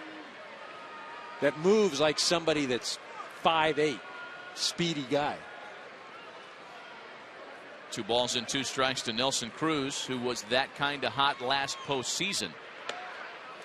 You know, and that's the thing. When we talked to Ron Washington today, and he's being asked this question of everybody that has a piece of paper and a microphone. How hot is Josh? Can you compare him to anything you've ever seen?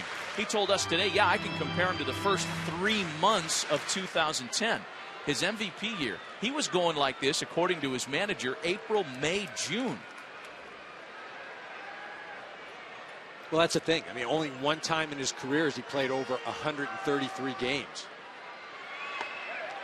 And there is ball 4 to Nelson Cruz. But as Josh Hamilton will tell you, he puts up numbers like he's playing 162 games. Well, here comes Mike Scioscia, and it looks like the Angels have gotten all out of C.J. Wilson that they think they're going to get. And listen to the reception he'll have on his way back into the Angel clubhouse.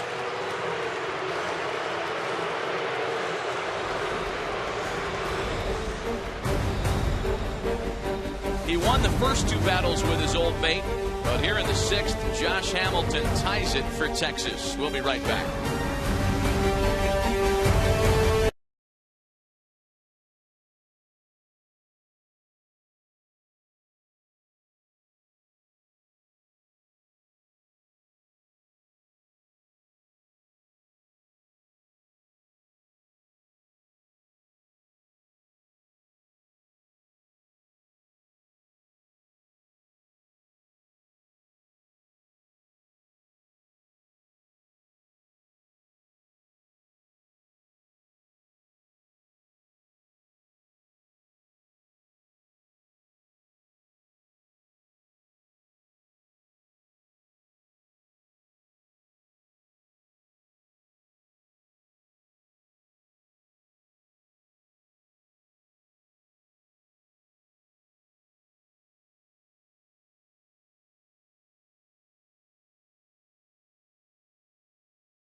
Been made this afternoon as the Angels go to right-hander Dave Carpenter to take over for C.J. Wilson, and he inherits a couple of base runners, 2 out, and a tie score here in the last of the 6th. Mike Napoli will face him. Young and Cruz aboard.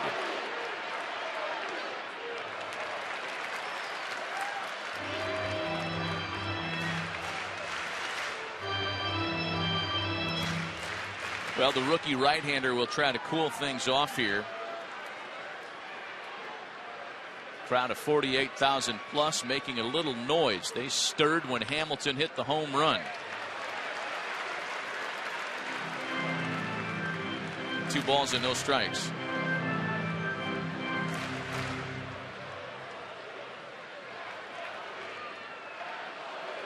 David Carpenter made his big league debut in April.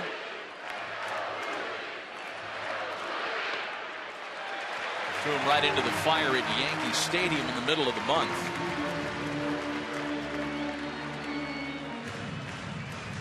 Brandon Snyder waiting next.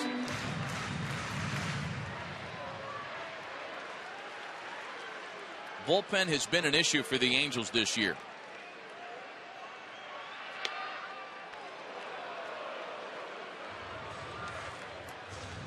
3 balls and a strike. Well, and Carpenter not a guy that's going to blow you away. Just a lot of movement, that sinker slider type. He's got to hit spots to be effective. Not going to just blow you out of the water. Full count. The Angels have had to rework the back of their bullpen. Jordan Walden having trouble.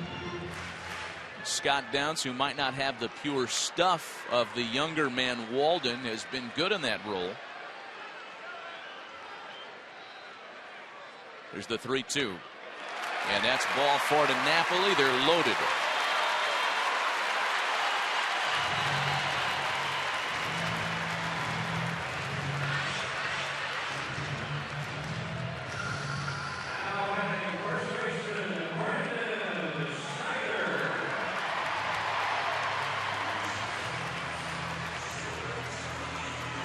Angels bullpen getting hot behind Carpenter. Hisanori Takahashi, the left-hander, is up. One of two lefties that Mike Scioscia has at his disposal. The other is Scott Downs, the closer. Far too early to think about him. And the first offering home is in for strike one to Snyder. LaTroy Hawkins has been good this year. So has Scott Downs. Both a little nicked up, but they've been terrific. It's the rest of the unit that's had its trouble. Well, that number speaks volumes. Well, and see, the problem as well, too, if Jordan Walden can't be your closer, then you move guys like Downs or Hawkins out of roles that they were penciled in for. They're those setup guys. They're the seventh and eighth inning guys. Well, now you move them to the closer role. They weren't set up to be there. You move Walden into a 7-8. Everybody changes role. They change his responsibility, and it's difficult. 0-2 pitch is hit into the corner in left field. Trout on the move. He has room to make the catch and retire the side. Josh Hamilton goes deep again, however, and has put together quite a month this week. 9 home runs. And as we count them off, we'll return to Arlington after a word from your local Fox station.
Baseball presented by Chevy. A new storyline after the home run by Josh Hamilton. All even at 2-2 as we start the top of the 7th.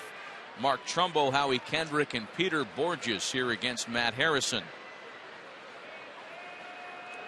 The 2 runs for the Angels came courtesy of Mark Trumbo.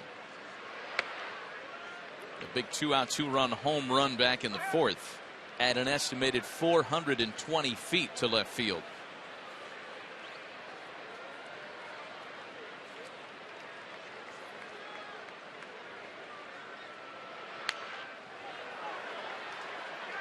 You know, you see the old uniforms on both teams as Jordan Walden starts to throw in the Angel bullpen. Alexi Ogando up on the other side.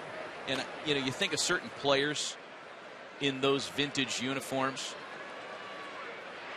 And I know that Reggie Jackson was in Oakland in 1972, the era that the Angels are wearing now. But I see 44, and I see the older Angels uniform. I think a little bit of Reggie. Again, he wasn't there then, but that's the first thing that pops into my mind.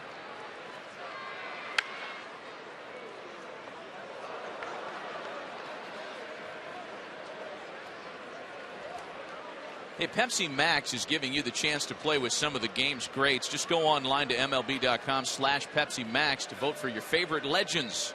Speaking of Reggie, and learn how to turn your field of dreams into a reality. Remember, if you build it, they will come.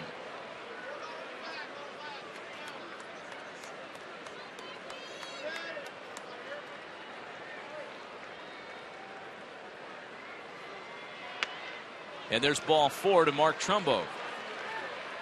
We probably have people that can research this. Did anybody wear 44 for the 1972 Angels? Now I got myself going in that direction. There's no coming out of it. Yeah, I can't help you there. I can't help you there. When I think Angels in uniforms, I just think Brian Downing out in left field. Run around. Muscles before muscles were popular. Yeah, with the cut off sleeves. Yeah. Here's Howie Kendrick now. A nice moment before the game today when Jeff Burroughs, the 1974 American League MVP, threw out the ceremonial first pitch. Some big years for the Rangers.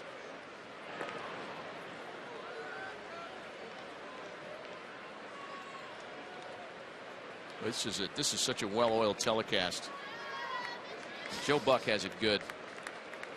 Number 44 for the 72 Angels, Ricky Clark.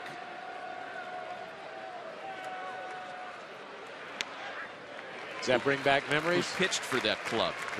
It does not. I'd like to tell you I remember Ricky Clark. I'd be lying to you if I said I did.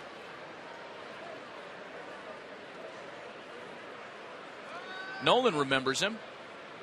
They were teammates with that vintage Angel club.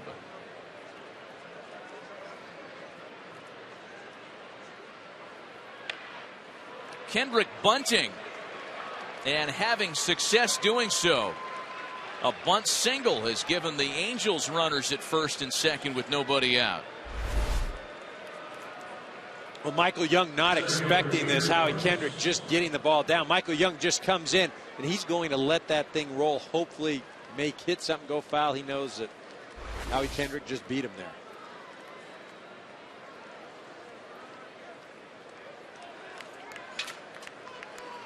Our Jeep game summary this afternoon in a 2-2 tie. This one playing along the lines of a pitching and defense contest, despite the big hitting Angels lineup leading the world in all kinds of offensive categories. Mark Trumbo's 2-run home run.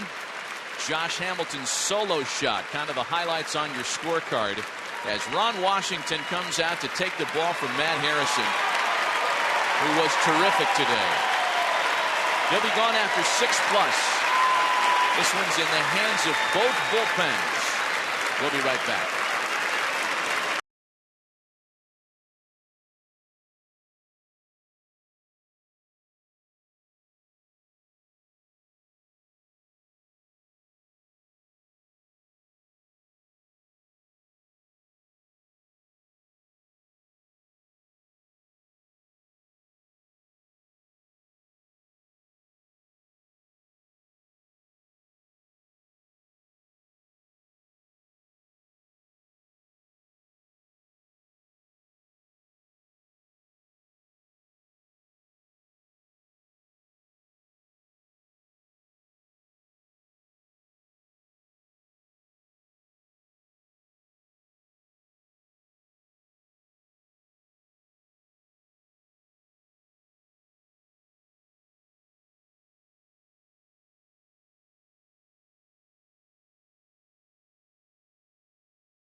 Specialist Alexi Ogando, 12 scoreless innings in his last 11 appearances to take his ERA down to under .60. It's the second stingiest relief ERA in the American League. He has been terrific after being moved back to the bullpen. Peter Borges bunting. Ogando's up with it. Throw to first is not in time. Man, can Peter Borges flat fly. Yeah, first of all, that's a great bunt. Everybody thinks, oh, well, he's up there to bunt. Just get it down. Nice and easy. Well, you're going against a guy that's throwing 95 and trying to not let you bunt. Ogando gets over there, picks it up, and makes a good, strong throw. But as you mentioned, Manny, Burgess hustling down there, beats it out.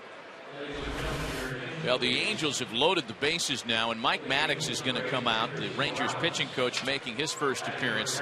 The Angels are announcing a pinch hitter here, as one switch hitter will bat for another.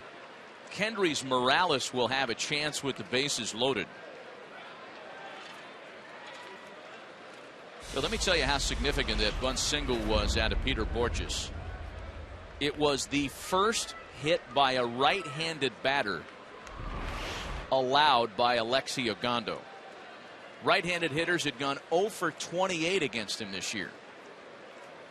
Yeah, and granted, it was a bunt hit. I'm not really sure if I'm a pitcher. I'm not going to really count that as a hit. I mean, I know it's a hit, but still, that's a pretty amazing number. So here's Morales now, who's been unable to start in the series because of a sore Achilles. And with a big opportunity here off the bench, bases loaded, nobody out.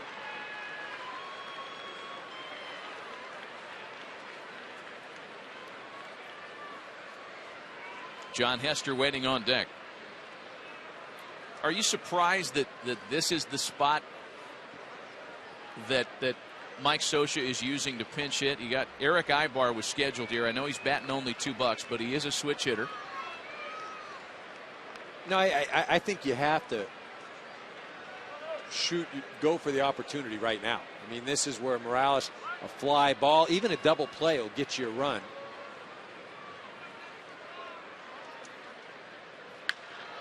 Morales with a drive into the opposite field. Hamilton makes the catch. Tagging at third is Trumbo. The Angels have reclaimed the lead in the 7th.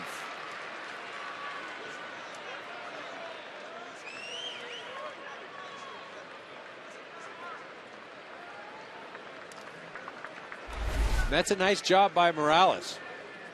You get the ball in the air, you stay out of the double play. See the easy tag right there.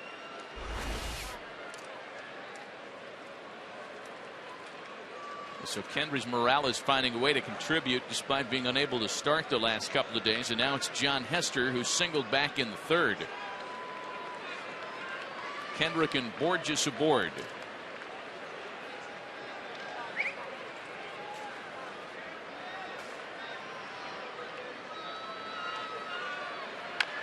You can hear about how fast a player is, and you hear plenty of it regarding Borges and Trout.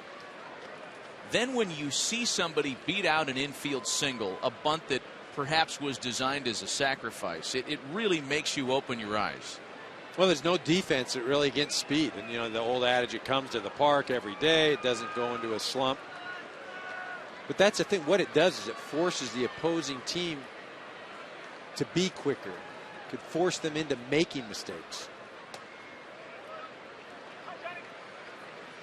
It's something that you have to be aware of. I mean, you see they're in defending that bunt like they should. And the problem is Borges runs faster than everybody thinks he should. You know, I mean, that's not a lot of fun if you're trying to defend him. A ball and a strike to John Hester with Borges at first and Kendrick at second. The Angels back on top 3-2 on the pinch hit sac fly by Kendrys Morales moments ago. See, and that's the unusual nature of the roster that's built in Anaheim. You got these two guys, young players, who run like crazy in Trout and Borges. And then, not to be offensive, but some players who could be categorized as cloggers on the base paths, older players that might not run as well. It's been a tough lineup for Mike Scioscia to come up with every day. Well, it's okay to be a clogger if you're driving the ball in the gaps and hitting the ball out of the ballpark. When you're not getting on base, or when you are getting on, all you're doing is getting down to first and you're a clogger. That presents some issues.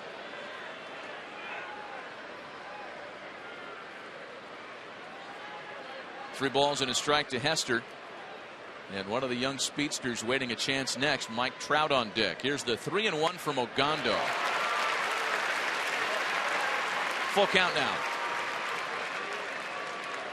Boy, that's some easy gas. 97-mile-an-hour fastball by Ogando. Yeah, it really is effortless. Ogando's so valuable, can fill so many roles. I don't know which cliche I hate more in baseball, by the way, and I just fell victim to it. Easy gas or a good piece of hitting.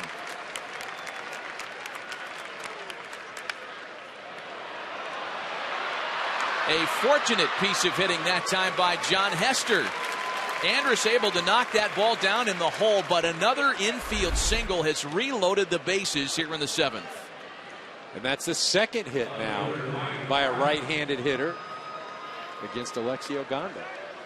Again, I'm still not sure I'd classify either one of those as a good clean hit, but they are hits. Hester doing a nice job. Tough today. He's been tough today. I think those are screaming line drives on No, you're right. I scorecard. forgot, because I said there's no such thing as a cheap home run. There's no such thing as a cheap hit. Stand corrected. Here's Mike Trout now. Bases reloaded. 1 in, 1 out. Slider misses off the corner. By the way, which of those cliches do you hate worse? Good piece of Piece hitting? of hitting. I mean, what good piece of hitting? What is a good piece of hitting? Maybe he got lucky and he hit a line drive. Is that a good piece of hitting? Yeah, I saw your gears turning on that one. Well, in terms of the small ball, the small piece of hitting, the Angels now have 36 infield hits, and that's the most in the American League.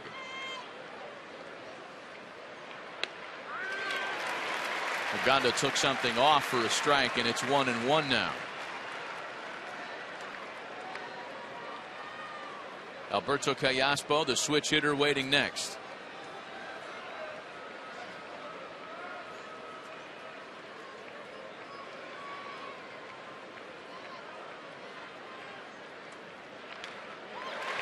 And Trout couldn't lay off the slider that time. 1-2. We saw earlier the speed of Peter Borges. Now Mike Trout even faster than Borges. Got to make contact. Obviously going for the strikeout of the Texas Rangers here. But if he makes contact, very difficult to double up. Contact probably means a run here.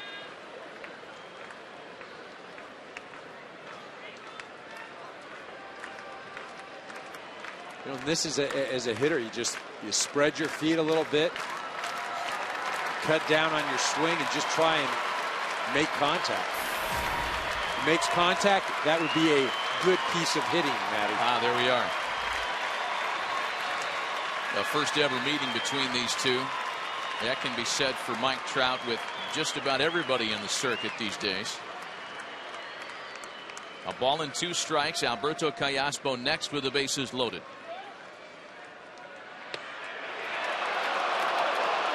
You might have been fooled there.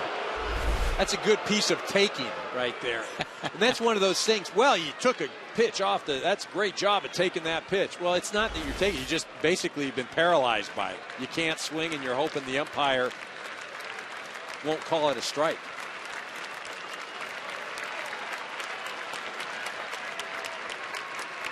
The 2-2. Another breaking ball that's struck in the air to right. Cruz is under it to make the catch. Kendrick will tag up. Throw to the plate, close, but Kendrick's in front of the tag. Napoli wasn't able to complete the play, and it's a 4-2 Angels lead. Well, it looked like Napoli was trying to make the tag before he had the ball. You see, he's trying to be quick. That actually just clanks off the top part of his glove. You know, sometimes catchers will take that mask off so their view isn't impeded, but In that situation, he kept it on, but it just hits the top part of his glove and shoots away. So now Callaspo with runners at second and third as everybody advanced 90 feet on that ball. This has to be an inning that makes Mike Scioscia very happy. You get 2 walks, a bunt single, an infield single, and 2 sac flies to reclaim the 2-run lead. He'll take it. With the way the Angel offense has been going right now, beggars can't be choosers. Conjuring up the spirit of the go-go Sox that we mentioned earlier.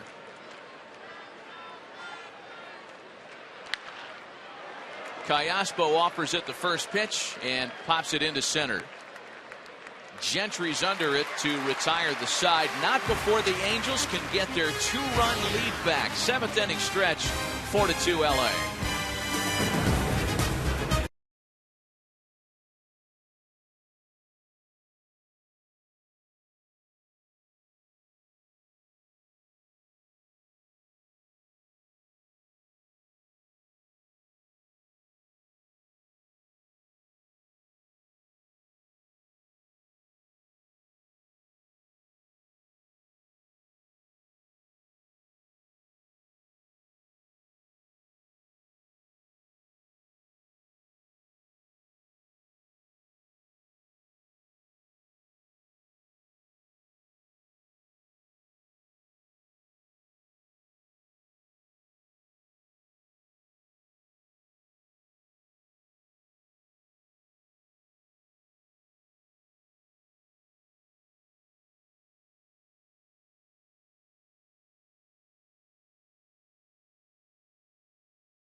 By DirecTV. If you call yourself a sports fan, you got to get DirecTV.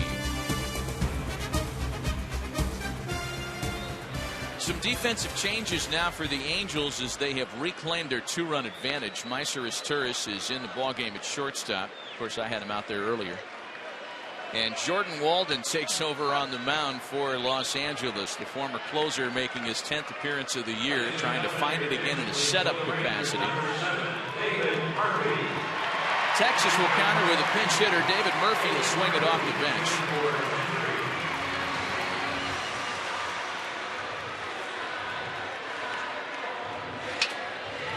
Murphy batting in the number 9 spot for Craig Gentry, who had enjoyed a real good series.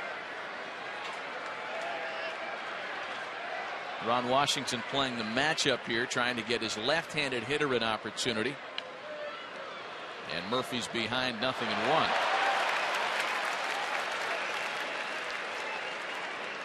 Most recently, Murphy struck for a 3-run pinch hit home run in Baltimore, game 1 of the doubleheader on Thursday.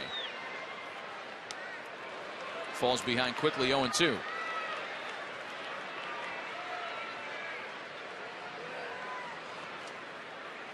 Ian Kinsler waiting next.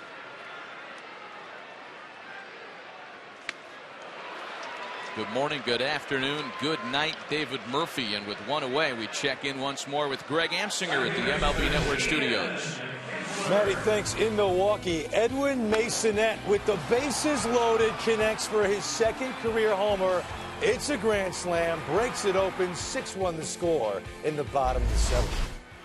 Edwin Masonette playing a role in the I-94 rivalry. I don't know how many more injuries the Brew Crew can sustain. Here's Ian Kinsler now. Well, you talk about the Brewers sustaining the injuries. You know, one of the reasons, besides the fact offensively they've been great, the pitching, but the Rangers haven't had a player on the disabled list yet this year. What they started with at the beginning of the year, the roster has not changed. The only team in Major League Baseball that hasn't been hit yet by the DL. 2 balls and a strike to Ian Kinsler. I think that Ron Washington would probably concede combinations of good fortune and preparation in that regard.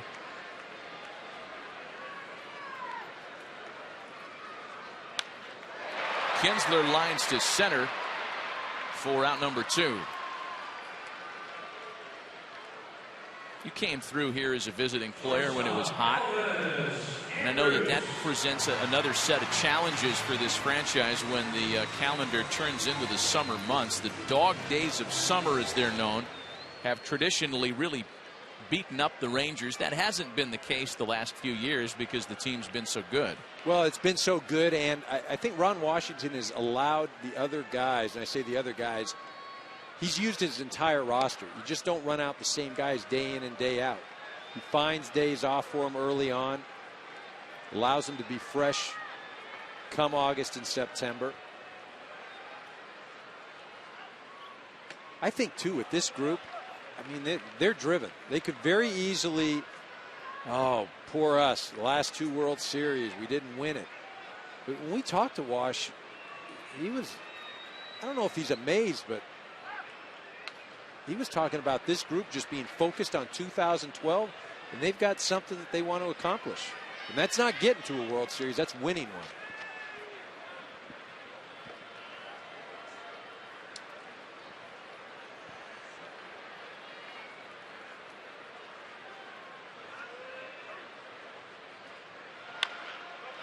Andrus is jammed. He dribbles one out to third. Cayasco bare hands. Throw to first is in time to get him. Elvis can't believe it. Neither can first base coach Gary Pettis.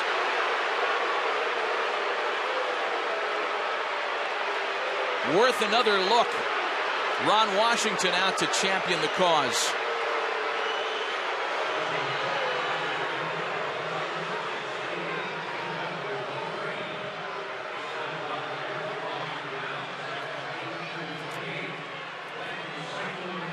I think the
Some changes defensively as David Murphy continues. He'll take over in left field. That moves Josh Hamilton to center after Murphy pinch hit for Craig Gentry last half inning. Albert Pujols with a 1-0 count, leading things off here in the visitors' 8th. It'll be Pujols, Hunter, and Trumbo. The Angels on top 4-2 in the late stages of Game 2 of the series this afternoon. Alexi Ogando took over in the 7th. And a couple of sacrifice fly balls were hit on his watch, with the runs being charged to the starter, Matt Harrison, as Ogando continues here in the 8th.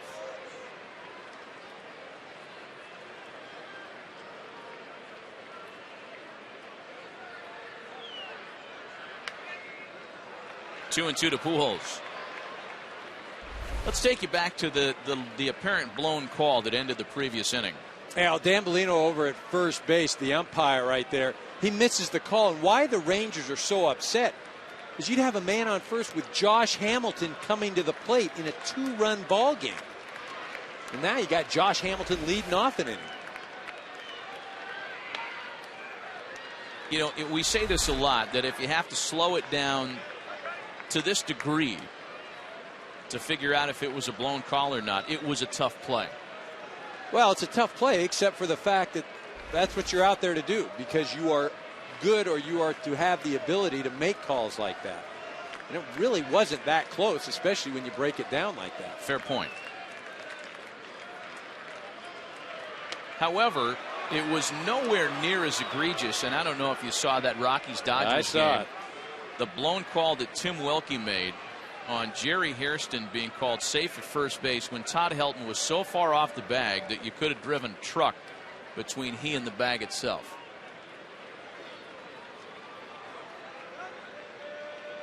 You know, and if an umpire says, hey, that's what I saw, you can't really argue it. That's what he saw. That's what he saw. Yeah.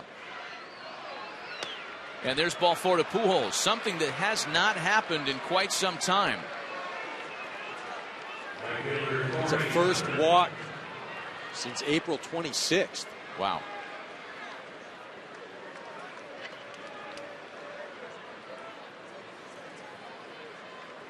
They have been few and far between. Well, only the 7th on the season so far. Here's Torrey Hunter now with the leadoff hitter aboard. Recall, this is how the Angels began the 7th, an inning they scored twice. Each of the first 2 hitters walked and eventually came around to score.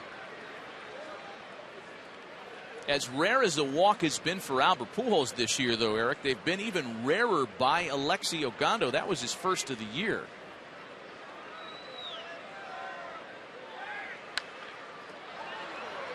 A lot of firsts. First walk, as you mentioned, and first hits by right-handed hitters against Ogando.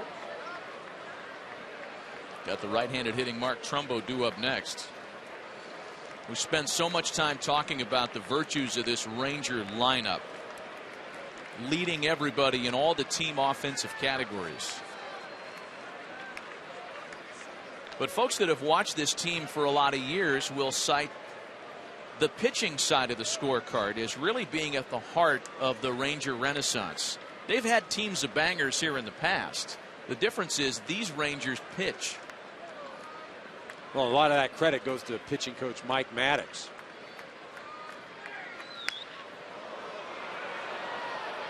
Still 0-2 to Hunter. You know, Mike is a guy that's working constantly with these guys. There he is. And really, he came over from the Brewers. And he was much sought after. And each year, this staff has been better and more improved. And this is not a lot of fun pitching in this ballpark. Ernesto Frieri. Hunter pops it up in the infield. As Kinsler handles it, that's one away.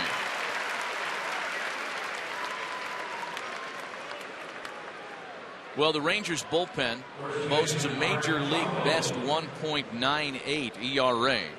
And again, the 2 runs that came across in the 7th were charged to the starter. Here's Mark Trumbo now with 1 out and 1 on. Got a couple of San Diego expats in Frieri, who you saw, and Mike Adams. Japanese import Koji Uehara. Been a really good group.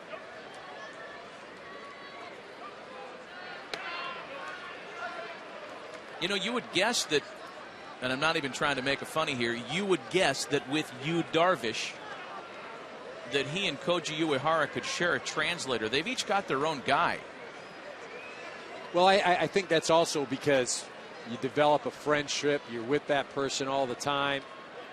Develop a relationship.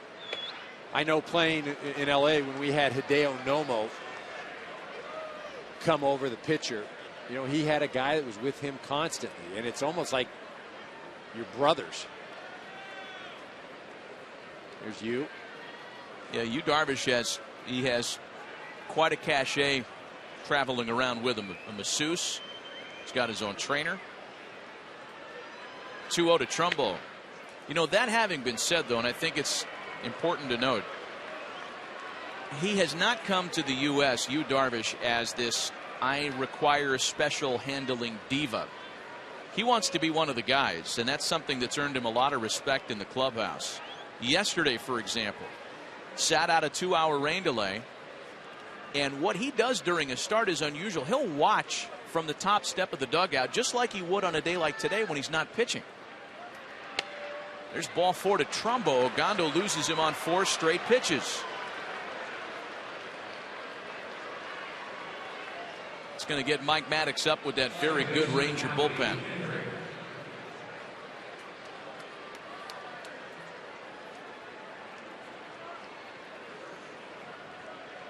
So while Maddox visits on the mound, we check in with Chris Myers for a preview of what's coming up later tonight on Fox.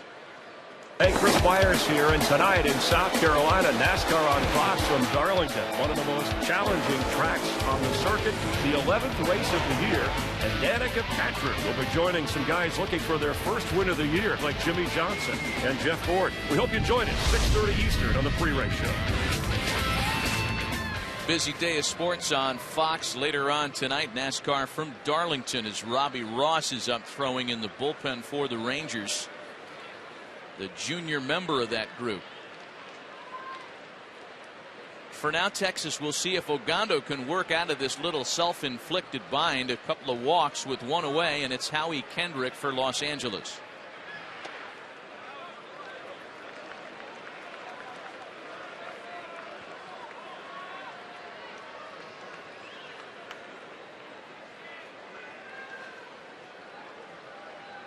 Peter Borges was right in the middle of the 2-run rally with a bunt single in the 7th. He waits next.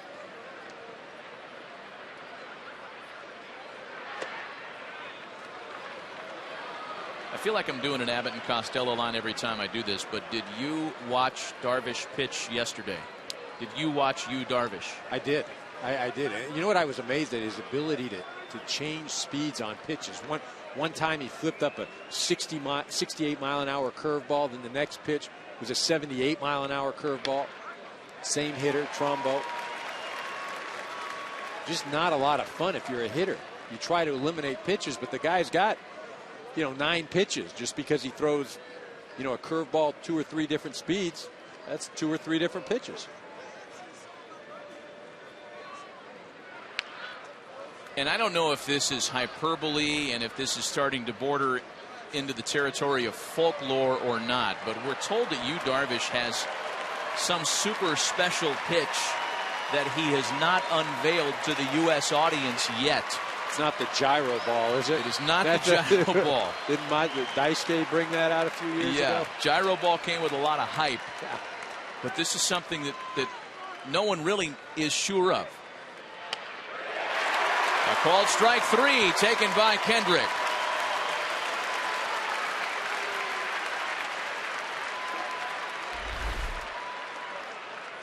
Well, as a hitter, there's not a lot you're going to be able to do at this pitch, especially if it's off the plate 2 or 3 inches, which it is. See Napoli bring it back. So now Borges, who had the bunt single back in the 7th.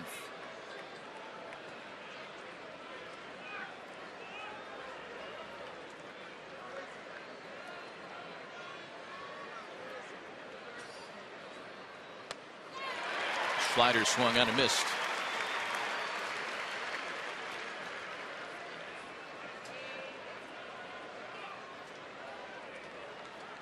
Pujols and Trumbo both walked. They remain aboard with 2 away here.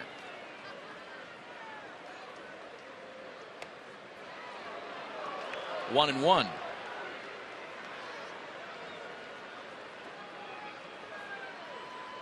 Meiser is tourist waiting on deck.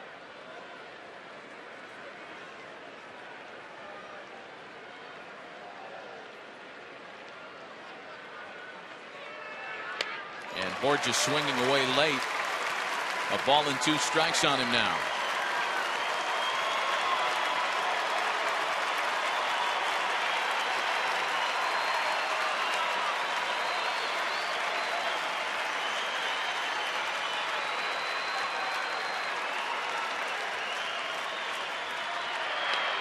Called strike 3. Back-to-back strikeouts looking keep the Angels at bay. Josh Hamilton leads off the bottom of the 8th, looking for his 10th home run this week. It's 4-2 Angels.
The game's hottest hitter, and nothing has changed today.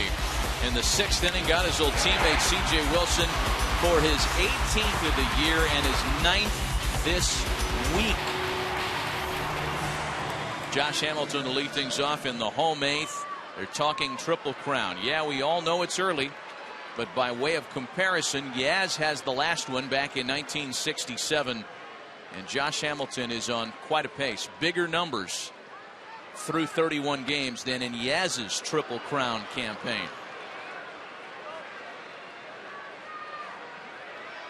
When you look at those numbers right there, the second player in Major League history, 18 home runs through the team's first 34 games. You know, we were comparing those names to, or those numbers to Carl Yastrzemski and the way he started. If you look at Ernesto Frieri. But compare Hamilton to the rest of the league right now, because that's who he's competing against for the Triple Crown. Home runs running away right now. RBIs. He leads all of the major leagues in those 3 categories. It's a ball and 2 strikes from Ernesto Frieri, the former Padre, to Josh Hamilton.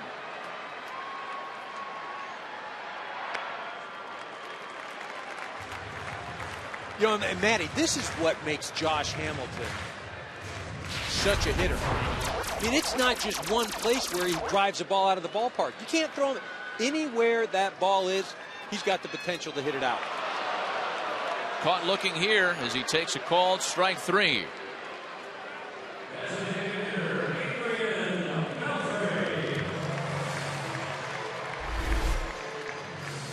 This is a great pitcher's pitch.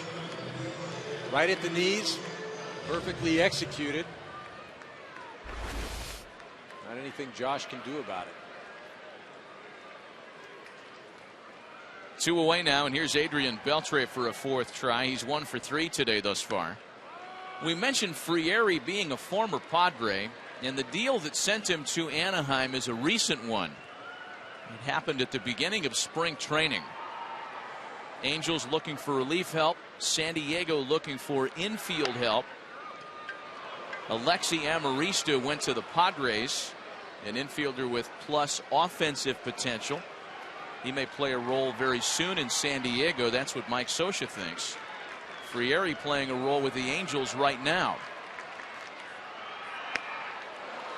Big wave and a miss by Beltre, and there are 2 gone.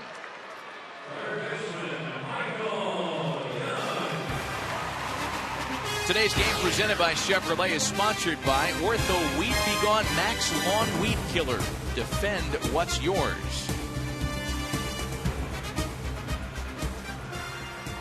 A couple of strikeouts for Frieri here in the 8th, and that's Michael Young's cue. He's 1 for 3 today as well. First ball swinging, lines to the opposite field for Torrey Hunter. We'll go to the 9th in Arlington with the Angels on top 4-2.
Mysurus Turris leads off for the Angels against 22-year-old rookie left-hander Robbie Ross, who makes his 12th big league appearance of the year here today.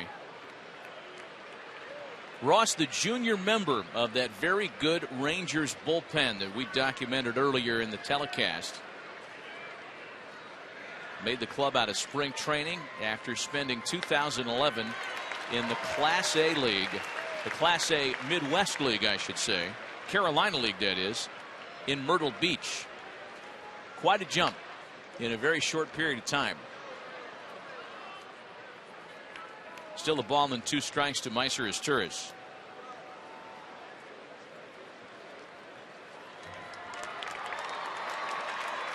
So as the junior member of the bullpen, Eric, that's what they make him do. That is a good look right there. But he plays along. It's one of those things, though, when you're on a team and they don't ask you to do that, that's when you got to start worrying. Right back to him. One away.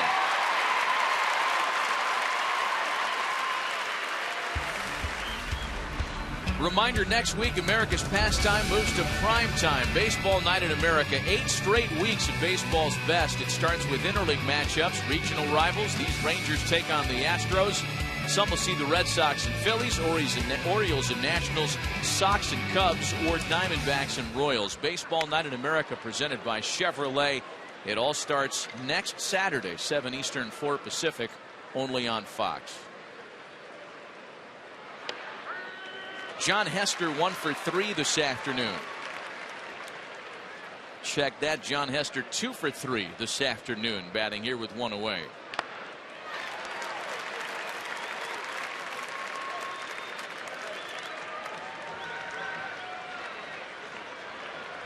Mike Trout waiting next. Angels on top by 2, and as such, their closer for the moment, Scott Downs, is up in the bullpen. As Hester fans.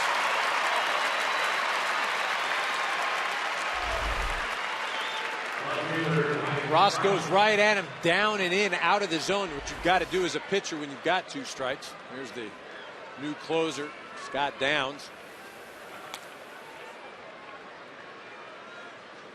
Robbie Rosso looking pretty good. First offering to Mike Trout misses outside. 22-year-old rookie center fielder. 20-year-old rookie center fielder. 22-year-old rookie left-hander on the mound.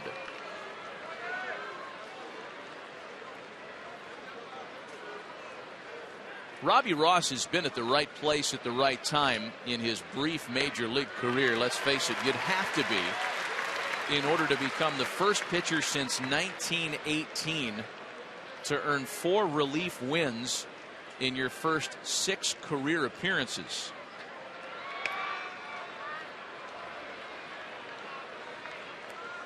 Taking the fine art of vulturing to a new level.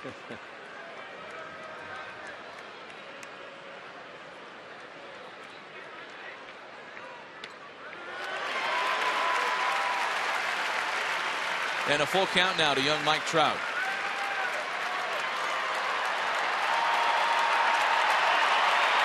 When the Rangers bat in their half of the ninth, they'll have the 6, 7, 8 part of the order.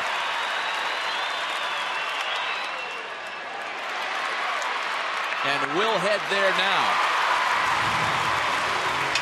Scott Downs will enter. Cruz, Napoli, and Snyder will have one last thing to say this afternoon.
presented by Chevrolet. Been a good one this afternoon. C.J. Wilson's been a huge part of the storyline, but for now, the Angels have gone to their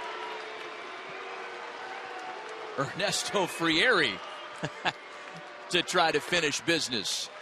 We were all ready to see Scott Downs bounce in from the bullpen. Instead, it's their new right-hander that gets a chance to close today. Nelson Cruz, the first to face him. Cruz, Napoli, and Snyder. Downs is hot if needed. For the time being, it will be Frieri. Well, I think Soch must like the righty versus righty matchup right now. Got a 2-run cushion. Well, if he likes this one, he might like the next one and the next one. All three hitters scheduled to come to the plate the ninth are right-handed. Well, I'm guessing you probably see Moreland for Snyder, but Napoli absolutely annihilates left-handed pitching. Ernesto Frieri has never saved a game in the big leagues, and he comes in and hits Cruz.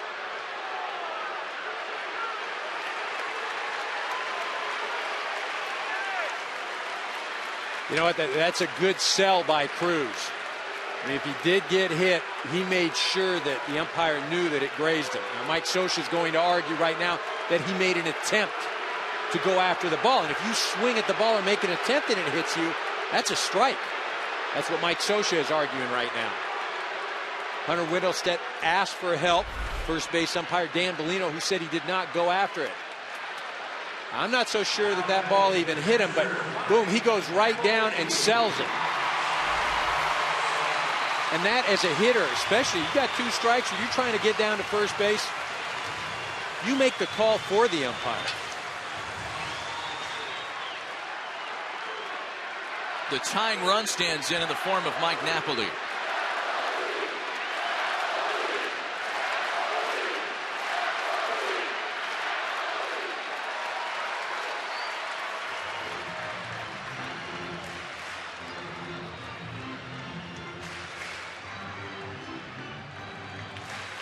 Frieri, the fourth Angel pitcher to work today.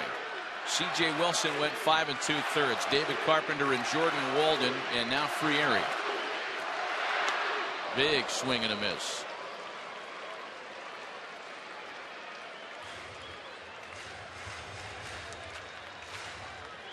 Brandon Snyder still waiting on deck.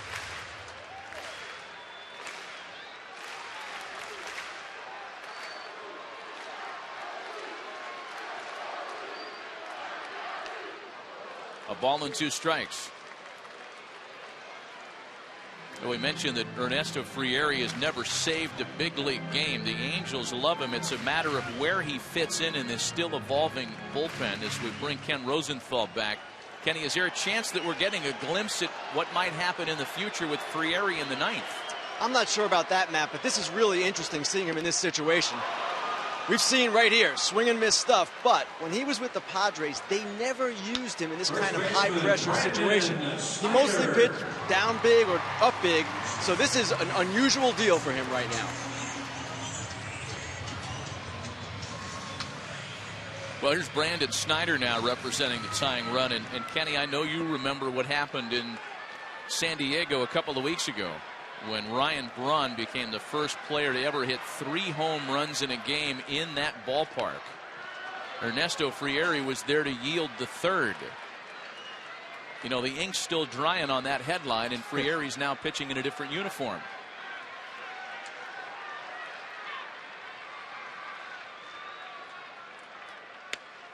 Another big long swing and miss by Brandon Snyder.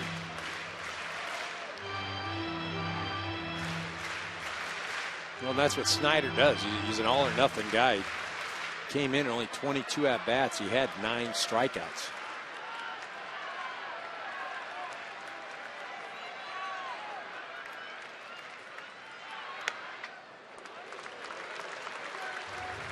Ball and 2 strikes.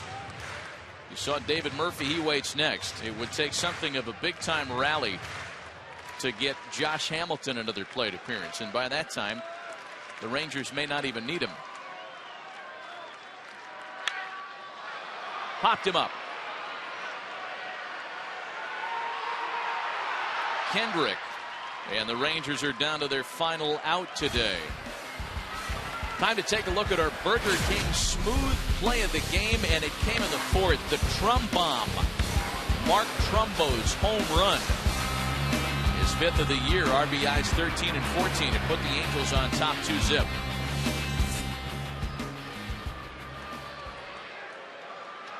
That's going to be all for Ernesto Frieri. So Scott Downs will be summoned here after all. Looking for one last out of the Angel bullpen. We'll be right back.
Another David Murphy was announced to pinch, David Murphy, who pinch hit in the 7th, has a chance here in the 9th after a base runner reached, and that means that Scott Downs will work after all. Murphy represents the tying run. Cruz running from first without a throw down. No stolen base credited to him on that play. Fielder's indifference moves a runner to second. For Scott Downs, he's making his first appearance since suffering what was mercifully a left knee contusion in the 9th inning on Sunday. He had been listed as day-to-day since. This is what happened. Hurt himself trying to dive after a J.P. Arancibia line drive. Not placed on the DL, but again making his first appearance in almost a week today. And he's been great this year. He hasn't given up an earned run. Thrown almost 10 innings, only 7 hits.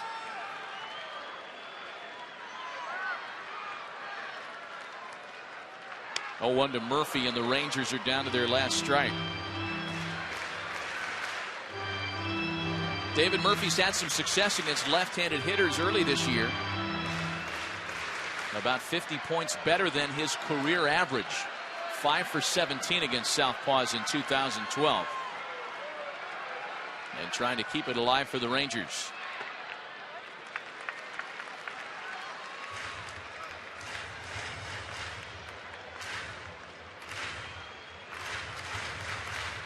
Understand that it's only May 12th. But you have to think that emotionally this is an important one for the Angels to hang on to today.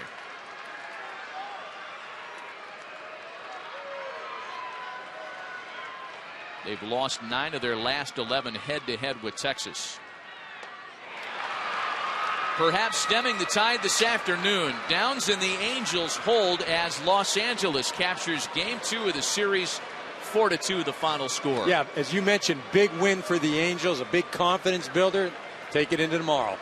4-2 the final score. Rubber match on tap tomorrow afternoon. The Angels grab one back. That's all from us in Arlington. For Ken Rosenthal, Eric Karros, this is Matt Vasgersian. We send you to Greg Amsinger, Kevin Millar, and Harold Reynolds at the MLB Network studios.